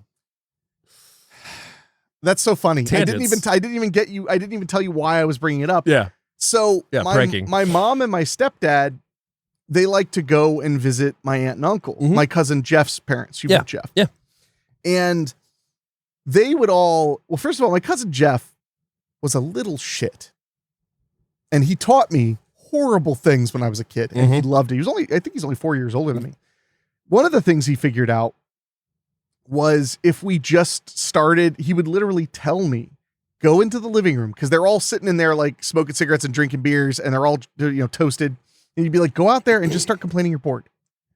And they'll give you money. It worked. Because he had figured it out, because we started doing that at first when we go to Marion's Pizza and they'd all start drinking and having fun. We'd come and we arcade money. But we would literally go into the arcade and just stand there for like 3 minutes, and then we go and ask for more money to play arcade games. Wow. Oh, it's almost as good as like driving your drunk buddy in a circle and saying we need gas like 3 times. Yeah. But that wasn't the only shittery he'd get me into. There was a birthday party, I think it was, at his house, and we stole a bunch of the balloons that hadn't been used, that weren't inflated. Oh, no. We filled them up and we put them behind everybody's tires. So when they left, they heard like loud pop sounds. And I will say, he took the fall on that one. He did not. Jeff. I mean, of course, I was literally just doing what he told me, because he was the cool older kid. Yeah. But yeah, we put that, just made me think of it because of the kazoos and the tailpipe. Sense, yeah. Made me think of it made me think of that. Also, there's no way that the tailpipe could actually make the kazoos make a sound, because you have to hum to make kazoos make a sound. You have to hum into them. You don't blow, you hum. One time I was trying to learn how to be a good kazoo player, and I was playing so intensely, I accidentally inhaled and pulled the little piece of plastic that vibrates into my throat. Oh God. I was alone in my house. I wish I could say I was a kid. I was 21. I was living alone in Jersey, and I sat there hacking and coughing until it finally came out. And then I just stared at it, and I was like, if that had been the end of me, how poetic. Did I tell you about the time I swallowed a cigarette butt? Which time? So I was driving probably on 75, and I'd finished my butt, and I went to throw it out the window, and the wind caught it and blew it right back into my mouth. That's funny. And I didn't puke by force, but I didn't puke unless it was by choice. So I pulled over to the side and stuck my fingers down. It went like full on. Oh, it went down. Yeah. Oh. And thank God it wasn't on fire. Well, it would have went out. It would have went out, but it would have burned a little bit. They're not that hard to put out. That was still an embarrassing moment. You think? No one saw it, so no one knew about it. And yet you tell the story. Yeah, I mean, that's been a while ago. Yeah, what was that, Thursday? 2 weeks ago. Yeah. 2.5 weeks ago. So their car is stopped, and that's when they get out and start running. And by this point, of course, Larry's injured. He's been tased several times, so he's going pretty slow. So he ends up collapsing on the ground, and we see Chester's carrying a doctor's bag with him this time. Yeah, which I'm sure is because he's helpful. Yes, totally helpful. He's got a gun in a doctor's bag, and he pulls the bag open and gets a little face mask. Yeah. Face mask, puts it on Larry and starts pumping, and Rachel's like, what is that? He's like, it's laughing gas, of course. So she picks up the gun, goes to fire on him, but it's all 6 chambers are empty. So she clicks it, and then that's when he tackles her, puts the gas on her, and everybody takes a nice little trip to La La Land. A little relaxing naparino. Naparino indeed. So Larry comes to, his body's completely numb. He's floating on the raft in the pool, and we see that Chester is just enjoying himself, surrounded by the bodies of Jerry, the sheriff, Johnny and Sherry. They're all decked out in luau attire, and he's enjoying a pineapple drink. Of course. Yeah. Well, what else are you going to do on a nice And April Fool's Day? Dancing in the Moonlight's playing. Yeah, it is. No, So, it's the perfect song It for really this, is. too. So that's when Chester tells him, hey, man, be careful. Like, your body's not healed. I don't want you to fall off the raft and drown. He pulls him out of the pool, and Larry's still coming down from all this. And that's when Larry asks, well, where's Rachel? And he's like, oh, well, she's just changing. Well, let's go and see her. Yeah. So he's walking him over to the hotel room, and he's like, now, buddy, I want you to know you fucked things up. Like, I had a huge plan, but you guys kind of fucked things up. But you know what? It's okay. We're going to adapt. Yeah, of course. And that's when he takes him into the hotel room, sits him down, and he wants him to basically explain who he is, because by this point he's also gave him a little shot of mezcal along with the laughing gas. Mezcal, yeah. And Larry's feeling no pain, and he basically confesses that he is programming flaw and that he has done all these horrible things. Programming flaw is alter ego. It's who he can be. He's full of bitterness. And that was the persona he created. And while this is happening, Chester's filming this on Larry's phone. And that's when he's like, all right, man, I'm so proud of you. I can't believe you did that. And Larry's like, well, can I see Rachel? And he's like, yeah, go ahead on. She's just in there. Rachel, come on out. Yeah. Nothing happens. So he opens the bathroom door and immediately is just crushed, sad, crying. He's like, no. And we see that Rachel's been strangled. He's put a mask on her that he takes off, a wig on her, and there's no doubt she is cold dead. Gray. Yeah. She is gray. Blue, gray, whatever you want to call it. And now is when the laughing stops. Yeah, the laughing stops. For the audience. No, the crying stops because he starts crying and he's like, you said she was okay. And he's like, well, I had to have a little insurance policy. Well, I mean, yeah, a lot of things. Stopping. So Larry is just fetal position bawling, and that's when suddenly the bawling turns to laughter. And Chester, at first, who's smoking a cigarette on the bed, is just like, well, what's going on, man? And he's like, it's really funny. He's like, this whole thing has been funny. Like, of course those people died. They didn't get it. This is a great joke. You're really funny. He's lost it by this point. Yes. So, and this is where the film flies into its final act. Into its final conclusion. Really, really wild. Yeah. And perfect. I just such a smart way to go with the film. So that's when he also confesses that he posted his confession to Cindy's page and also made it on his account and admitted that he's programming flaw, and everybody is flying at him in the comments that he's pathetic. And here's one of my favorite ones. It just says die. That's a good comment. Cindy even comments and is just like, you're so pathetic. I never loved you. Fuck off and die. I never even liked you. I never even liked you. That. Yeah, that's really mean. So that's when, he's like, Chester, you're hilarious. Everything's been a night, it's been a great breath of fresh air, but all, Larry, all good things must come to an end. And Chester goes to pull a gun on him. And he's like, oh, this can't be the end. He's like, I got an idea. What if we crash the wedding? We take my sister's body, you and me, the wedding's on a hill. We'll go there. And Chester just immediately is just like, lights up. Yeah, well, let's do this, man. So they're carrying Rachel's body out through the parking lot, and that's when he's like, we'll take Rachel's car. And Chester's like, are you sure? And he's like, yeah. I'll drive. Don't worry. Rachel would never let you drive. Well, here's the thing. So now Larry's basically insane. Yes. So he's like, she would never let you drive her car. Yeah. Is that okay, Ray? They're like talking to the corpse, which they put in the back seat. And did we skip the ayahuasca part? No. Remember, I just said, sorry. Yeah. Sorry. I just want to make sure we got that. Yeah. So also there's these weird moments where they're talking to each other and their eyes are getting bigger bugging and out. smaller and things are shifting. Knowing that a music video director is the one behind this makes a lot more sense on this watch too. I could see that. Yeah. So that's when they get in the car, they start driving, they leave the motel, and that's when Larry behind the wheel is like, hey, Chester, can I tell you a joke? And he's like, yeah, man, of course. Love this ending. So good. And he's like, there's two guys, we'll call them Chester and Larry. Idiots. They're driving a car. We'll call them Chester and Larry. All right. Well, what is I can't remember the exact execution. Well, Chester's eating it up. I'll take the lead on this. Go ahead, yeah. So he's like, so two idiots are driving a car. He's like, yeah. He's like, just driving down the road. We'll call them Chester and Larry. He's like, okay. He's like, and his sister's in the back seat, but she's not saying much of anything. Yeah, keep it down, Rachel. Yeah, don't interrupt the punchline, Rachel. Yeah. He's like, so as they're driving down the road, Larry looks to Chester and says, hey, Chester, who do you wish you were right now? And he's like, what? And Chester says, what? So then he goes, what? And he's like, well, Chester should wish he was Rachel's dog, Hercules. And then Chester said, well, why would I want to be Hercules? So then Chester goes, Well, why would I want to be? I love that. I love this part because when he says what Chester says in the joke, Chester plays because he's loving. He's loving it. Yeah, he's loving. It's this. a wild card for him. So that's when he goes into, well, Rachel loved this dog. Loved it a little too much, might say. Even maybe loved it more than me. Than me, yeah. Which is really sad. Well, because she's dead, you mean? Yes. Yeah. No, it's super sad because it's very clear that she was the one real friend. Yeah, that he had going for him. Yeah. So that's when he's like, and Rachel loved this dog so much that, she had him ride in the front seat with him, even made some alterations to the car. Yeah, because even though it was illegal, she'd buckle him in. Yep. And make sure it was safe. We see shots of this while it's happening, this little dog being buckled up in this front seat. He's like, so she made a little alteration to the car. You see, she didn't want Hercules to get hurt. So when he was buckled in, she disabled the passenger side airbags. And Chester's like, oh, did she? And he's like, yeah. And he's like, so what's the punchline? The punchline is, I'm going to drive us into this fucking wall. Yeah, and he just starts speeding up. Now, of course, this whole time Chester has a gun on him. And he's like, you wouldn't do that. And he's like, Larry wouldn't. Larry wouldn't. But I'm programming flaw. And then it just hits the wall, but they cut to this cutaway of this this dog plush in this carrier that hits this wall and gets thrown. And then that's it. That is 2019's I'm Just Fucking With You. And the reason I love that is, first of all, the joke, it's perfectly done. Yeah. But think about Larry. Larry, I'm going to pose this to you, David. What's the most dangerous kind of person?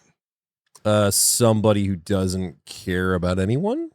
Close. Yeah. Someone who has nothing left to lose. Yeah. Yeah, no, he's got nothing. I mean, he might survive the crash, but who cares? What I love about the end credits is that we see that, like, through natural Reddit and internet detective fame, he becomes the number one suspect, and that there might have been Rachel might have been his accomplice. Like, there's no mention of Chester whatsoever. It's all pinned on Larry and Rachel. Oh yeah. So, like, we see through the credits, and we also see the programming flaws back, which I don't know if it's Chester or Larry for that matter. I think the idea is that maybe if I was to read it heavily, maybe the idea is just that kind of absurd id mindset just never goes away. Or it's always on copycat. the internet. Yeah. It's just always on the internet. Yeah. But yeah, that ending is just perfect. And I forgot about that ending until, like, it started happening, and I was like, oh, I remember this. Yeah. No, it's the perfect ending. And I cannot get over that he sets it up as a joke, because if there's one thing people who spend any amount of time around me know, it's I love a good joke. You do. I love setup. You hosted joke parties. Punchline. Yeah, where you had to bring a dirty joke in order to enter. Yep. And I love a shaggy dog joke. I love a joke that takes forever to get to the punchline. Little Johnnies are my favorite still. Well, those were the ones that the bikers loved to exchange when I was a kid. Yeah. So some of the first jokes I knew were really inappropriate Little Johnny jokes. I bet. Well, these guys weren't really worried about going to prison, so I don't think they really cared about being politically correct. Yeah, I bet not. They had a lot of great ones. Almost all of them were either racial or to tell you what time it was, when it was happening, or they were about Bill Clinton. Yeah, that also tracks. And this was like right in the middle of the big scandal. Yeah. So there were a lot of Bill Clinton jokes. But yeah, I think what I love most about I'm Just Fucking With You is it's got all the makings of a psychopath in a motel like story, but like we don't really follow any of the tropes. They make their own. Yeah, definitely. Because I mean, even the body count, it's 4, technically 5.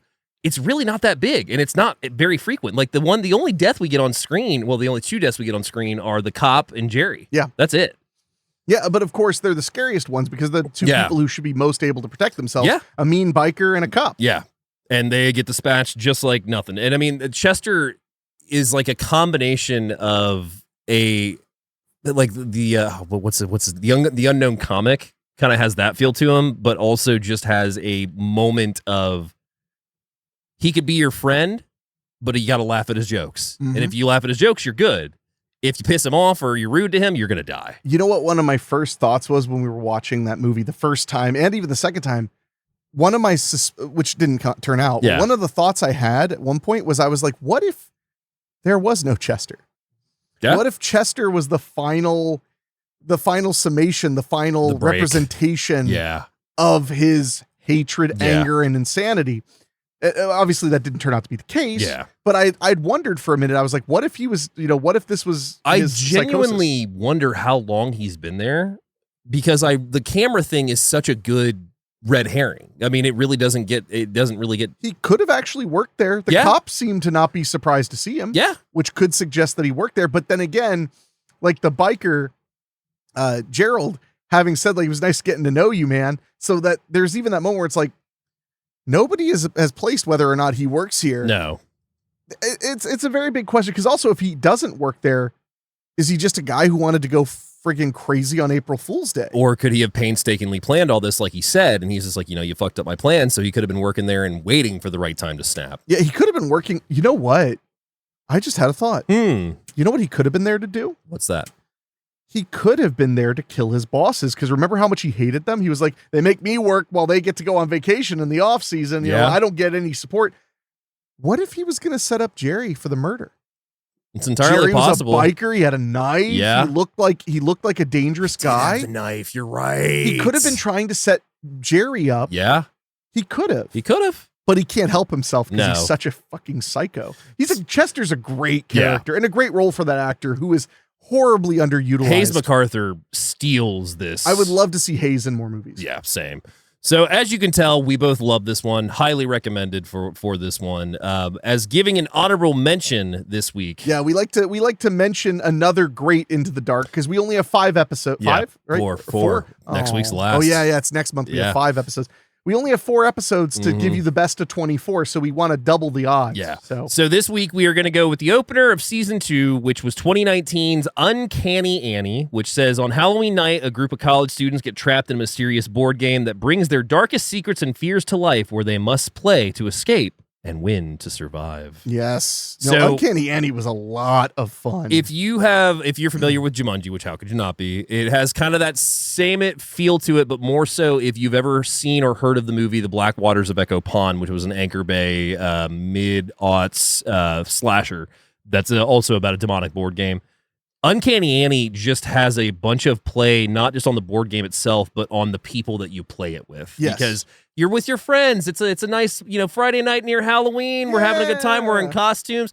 Oh, you've betrayed me X amount of years ago, and now it's going to come back and haunt you. Yes. It's so good. No, it's a really, really good one. And I was impressed because they, obviously it's a horror series. Yeah. So it starts in October, and that's where they got to have the most fun, right? Yeah. I mean, that and Christmas are like the 2 chances you have to really like go ape, because those are the big holidays everybody celebrates. Yeah. So and I think they did a great job. You go into the board game like there's darkness around you. Like, you may be in this house, but then if it's your turn, you go into the board game. There's stalking happening. Like, it's creepy.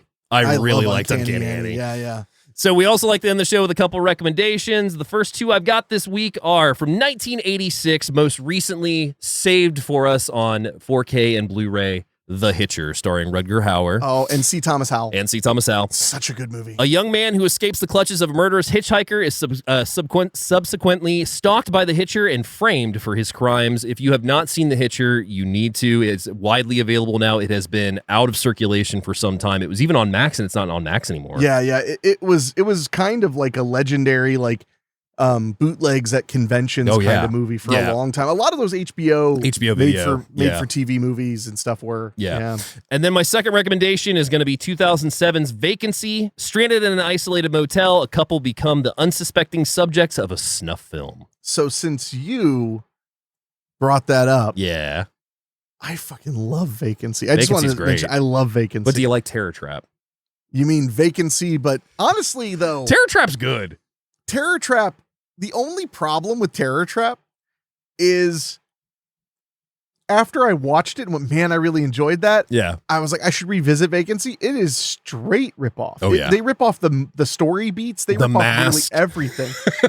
But Terror Trap is just a stupider. Yeah. So it's more fun. Oh, yeah. As to where Vacancy is very upsetting and very mean-spirited. Have you ever seen Vacancy 2 First Cut? What'd you think? I liked it. I thought it was decent. Again, it was more fun though. Vacancy was a lot more straightforward, it was still a really good movie. Yeah. Terror Trap and Vacancy 2 were a little bit more just wild rides. Yeah. But I love, as a person who travels a lot and has stayed at a lot of hotels, and I've stayed at a lot of hotels in the middle of nowhere. Yeah. I actually generally prefer them as long as they're not, they got to be a chain. Yeah. And not have a drug deal possibly go down with an eye shot of checking in. Oh, Memphis. Now, I do want to give one loose recommend because I'm not a big fan. Recommend.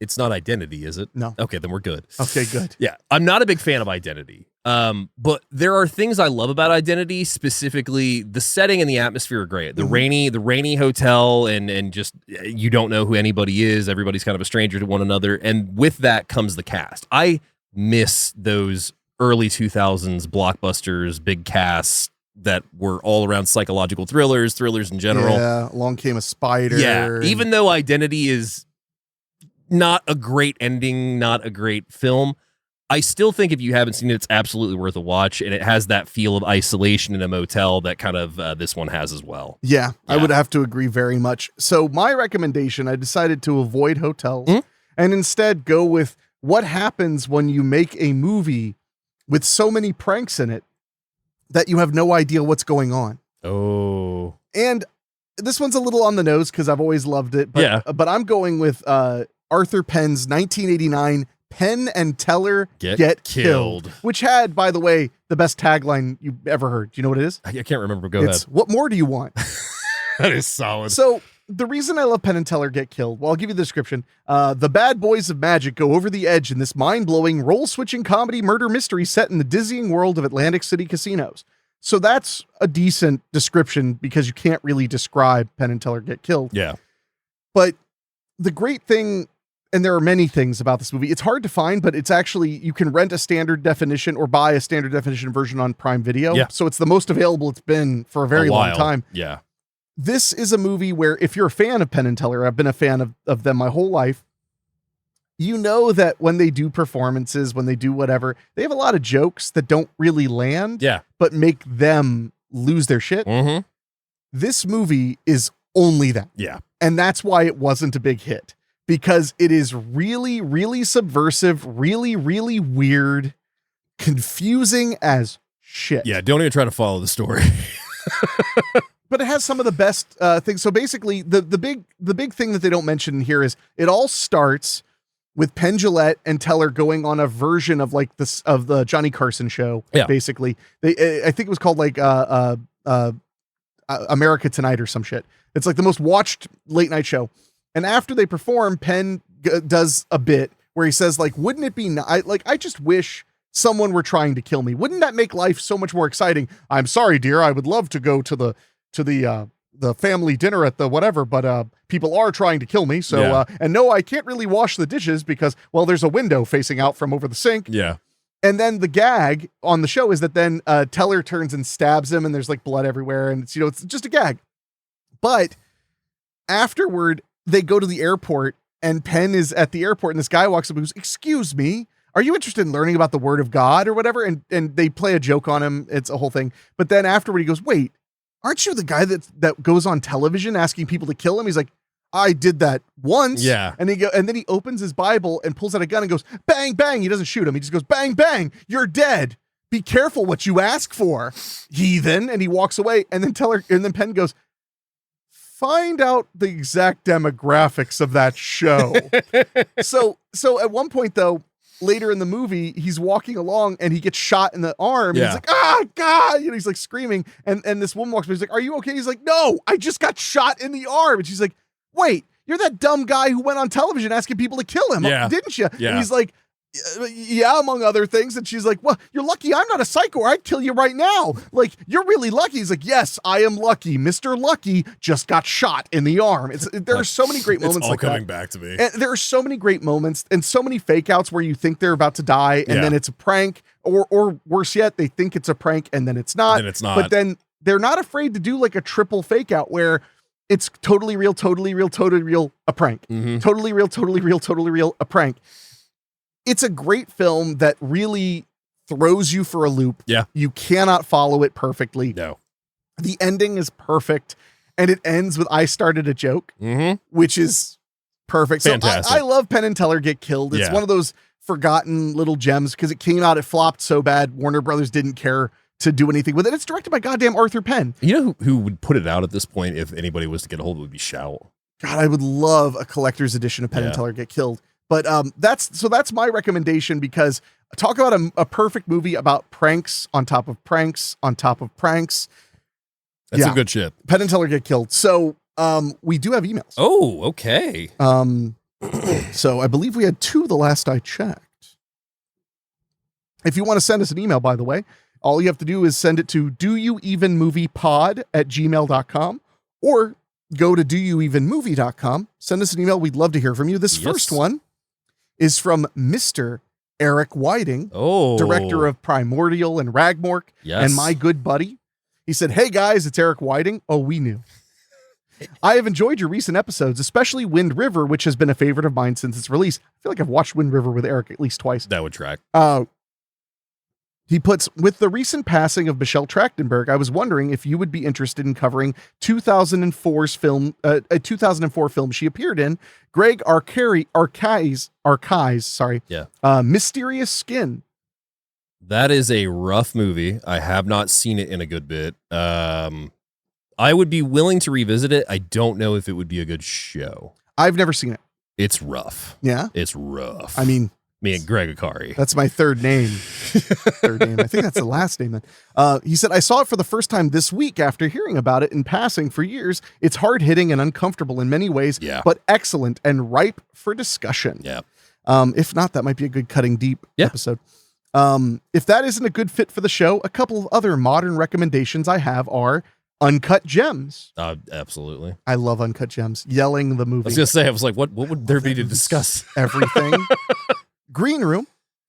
Green Room was going to be on the show. Blue Ruin took its spot because Green Room, unfortunately, is not available anything. And I will say, too, as the day of we are recording this, it is Anton Yelkin's birthday. Oh, wow. Yeah. Well, happy birthday, man. Taken way too soon. Yeah. What a great actor. Yeah. Sicario. Absolutely. I love Sicario. The Sound of Metal. Oh, wow. I haven't seen that in a while. I've never saw it. It's good. That's that. I would be down for that. And his last one, We Need to Talk About Kevin. That is one that would definitely fit. I haven't seen it. You haven't seen it? No. Oh, dude. I don't think so. Oh, it's good. It's not ringing a bell. It's the one where with Tilda Swinton and John C. Reilly, where their son they suspect is a killer, and their son is played by Ezra Miller. I don't think I saw it. It's good. It's really good. Dark. There's a name you don't hear much. Yeah. Ezra Miller. And then our second email is from Patrick Gunter. Oh, our good buddy what's up, Patrick? Is the subject line is Into the Dark. "Hi guys, I think it's awesome you're doing Into the Dark. My favorite would be my favorite program would be New Year New You. It would be program. Okay. New Year New You. Down, which we covered. Yep. Culture Shock. Culture Shock, yeah. Culture Shock's an interesting one. Program. Which one's that? Is that the current occupant? It's possible it's a typo and I'm confusing myself. Yeah, let me check. I mean, it wouldn't be the first time I've confused myself. I'm just checking here. But no, New Year, New You, we talked about last week. Fantastic. Yeah, that's a really great one. What was the other ones? New Year, New You, Down, and Culture Shock. Culture Shock, yeah. Culture Shock, Culture Shock's not bad. It's not one of my favorites. The reveal at the end was kind of predictable. Well, my big problem was that it spoon-fed it too much. Yeah. Like it went too hard. Spoon-fed. Because remember at one point they feed them? Yeah. Hell. Let's see. Body Puka. I think it may have just been a typo and I'm reading it like a moron. There's Pure. I'm just looking at the P ones. Pure, Pilgrim. Oh, Pilgrim. Pilgrim? Pilgrim. Oh, that makes sense. About. Yeah, Pilgrim's great. Yeah. Yeah, we've talked about that one quite a bit. It's probably coming to the show in November. We will see. Well, how many November, picks are there? I mean, there are a decent amount, but there aren't that many though. I mean, we're at home. Compared to Christmas, I'm just saying, or Halloween. Yeah. So keep up the good work, Patrick. Well, thank you, man. We appreciate it. We appreciate it, man. And again, if you want to send us an email, do so at doyouevenmoviepod@gmail.com. We love suggestions, recommendations, comments, criticism, as long as it's only directed toward me. Yeah. Oh, yeah. Any criticism towards me, and I'll come after you just like our homeboy in the movie tonight. So would you like to know what we are talking about next week as we march out of the dark now? When you put it that way, I'm sad. So March Into the Dark is going to wrap up next week with 2019's Season 2 December episode, A Nasty Piece of Work, featuring the late, great Julian Sands. This one is so good. So good. I remember us just riot laughing. Yeah. Just riotous laughter the entire way through that film. And I was a little hesitant on putting it right next to I'm Just Fucking With You, but at the same time, while there is similarities, there's a lot of differences. Yes, no, a massive amount. I mean, I would say very few of the episodes have much in common. Yeah. Even Puka and Puka Lives don't have that much in common. Like theme-wise and stuff, they're completely different. Yeah. And I do love me some Puka. So, but yeah, that's what we'll be talking about next week. Yes, and I also will tell you a little hint for our April lineup. We just locked it down today. Yes, we did. And it is going to be a great time with, some showers in between. Some, which is unusual for you, but but no, I'm really looking forward to that one. We have some classics. We have some more modern ones. And we have one, I think one that I would call kind of an underrated gem. Yeah. I'm really looking forward to that one. Your substitution was a really good call. I know you'd said it previously, but your substitution for the one that I had on there today was a really good call. I mean, I figured we needed at least one name brand. Yeah. It's always good to have one, especially in a five Tuesday month. Slate. Yeah. Yes. So, well, then I guess that is it. But thank you guys so much for tuning in to Do You Even Movie. If you enjoyed the show, please, if you're listening on podcast, on your podcast app, make sure you're subscribed. Leave us a 5-star rating on Spotify or Apple Podcasts. It really does make a huge difference. At one point, we were like the top 20 film history movies or movie podcasts in. It was like Slovenia or something. Damn. Something weird. I don't know if that, I think that just kind of randomly happens if one person downloads it. That might be That's fair. all of it, but We'll take it. but no, we do appreciate it. And if you're on YouTube, make sure you're subscribed as well.